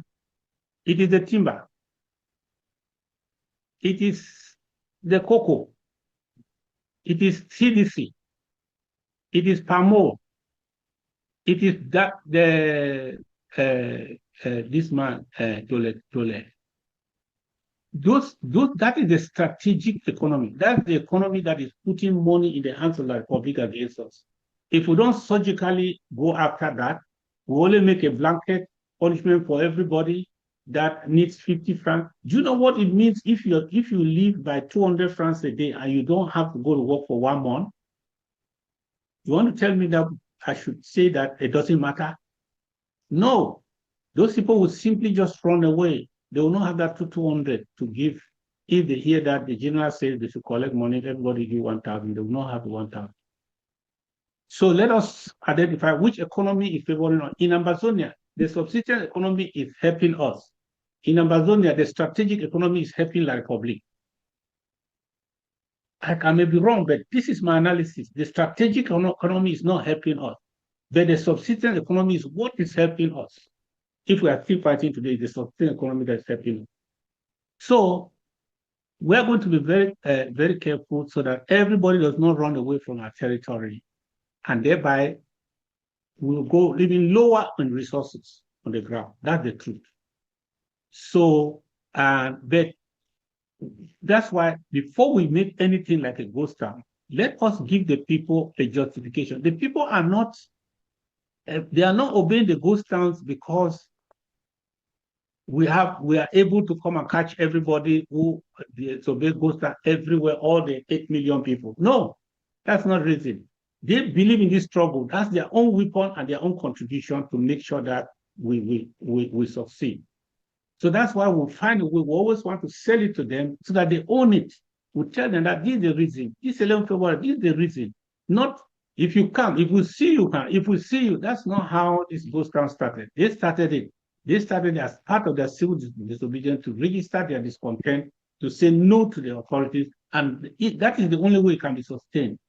Because fear alone, that means that when we stop killing them, you stop killing them, they will no more. Just like I went to the UN one meeting I had with one diplomat, he told me that your people, those people, they are observing ghost time because they are afraid of you people. I said something like that. Say they are afraid of you. That's why they are locking. They are observing the lockdown. I said no. It is their own non-violent contribution. Because this revolution started with non-violence. The reason why we are defending ourselves is that the people, instead of responding with a non-violent response, they decided to kill us, and that is why we are defending ourselves. But it is, in essence, a non-violent revolution, and that is that. So please, we are not going to overuse this thing and thinking we are dealing with La Republic. If they can target CDC to make sure that CDC goes stop, or most of it goes down to about 10%. And other strategic industries, like what about the sea, right at the seabed? Do you know that is what is making La Republic to still breathe today? If you hear that they stole money, somebody stole 2 billion, ask yourself, where is 2 billion coming from? Where in Cameroon is it coming from? It is coming from the seabed where you and I cannot reach right now. Let's all be careful. That's where it's coming from. It's coming not from even GL mainland. The rigs are not on GL mainland. The rigs are in the high sea, in Bakassi, in the high sea. That's where the rigs are. So you and I don't have the capacity to go and do ghost down there. We don't have the capacity. Tomorrow they will still sell what they have to sell. I don't know how many billions will come to their hands. That is what they are doing. But so let us only make sure that other resources within where we have control do not go and strengthen the Republic financially.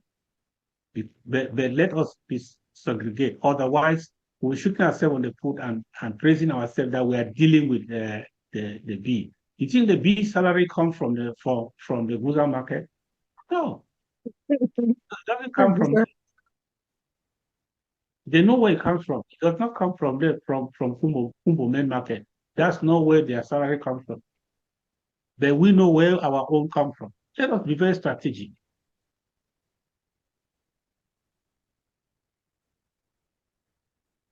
Mr. President, just this last comment. Why are some counties dormant, thereby putting much pressure on others like Bui, Mezamanu, despite the fact that the people drafted in all these counties? There is a need for accountability. Secondly, some spoilers were LGA chairs, and since they left, those positions are vacant, and this has now slowed down the fight in these LGAs. What is the respective government departments doing about this? Sorry, Mr. President, and Chairlady, okay. I just continue. We just need to reorganize. Anytime people pull down walls before they go out, after they go out, you have to reconstruct and reconstruct. So part of the reconstruction is what we call remobilization. want to mobilize. For example, somebody who was in charge of like a handler of the volunteers on the ground, he leaves and nobody can talk to him. What contact do you still have with the people that he used to have contact with? So you have to start after, you have to remobilize. So remobilization is key. Some of those places you might blame the counties that they are the one the leadership that is still with us, that they are the cause. No, it is not so. It all depends. When the wind blows, it doesn't attack every part of the house the same. Sometimes the roof that will go up, but the wall will still be standing. So it's not every county was not affected the same in 2022. Every county is not affected right now by what just happened to us. Every county was not affected the same way, depending on who left, depending on what the person was doing, depending on what the person did, depending on whether money was involved, depending on many, many factors. And when the wind has passed, we have to start to focus on reconstruction, to reconstitute ourselves, to help. And some have not been able to come to reconstitute for a time, for a long time. That's why the Home Commission, I encourage you, and if you also need me at time to help you, let me know. And the High Commissioners, I'm counting on you, so we can reconstitute. If we cannot catch them at the level of, bring them back at the level of the counties, we can get them at the level of the countries, and then redirect them again to support their counties or their grassroots, our grassroots efforts. So that's what it is. Thank you very much for the time. And very soon, this week, by next week, I will be visiting some of the commission. If I already know your timetable for the departments or commissions of government, if I know your schedule, we'll be visiting. I think next week I will be with some. I'll be visiting the Dialogue and Negotiation Commission. And then thereafter, I will also, on Friday, I will be with the Security Commission, and I'll be with some others. So let us work together. Let us continue. Whatever we have done that has gotten us to this point, if we do it again, we will not go this far again before we get to the finish point. Mr. President, should the commissioners now make their schedule and send to you to figure out when you can come? Yeah, every commission just need to make their program, and we know when they are meeting. They are not just meeting because I'm coming. They are meeting because that is the day the commission meets, to start to know what they have done. If we have that, we communicate it to the chief of staff. I will know. Just know, having your calendar of activities, we can know that. We can just call you and say, okay, we are coming, we'll be with you this day, because we already know your program. So your monthly program. That's what I mean. Thank you. Thank you so much, sir. We've come to the end of this wonderful mega town hall. We want to thank everybody for coming and participating. We want to appreciate our president for always having the patience. I think in the Bible, they say the patience of Job to deal with everybody. Thank you again. We're going to call Pastor Commando now to give us a closing prayer. Pastor Commando. Okay, yes. Yes. No much comments. Thank you, God.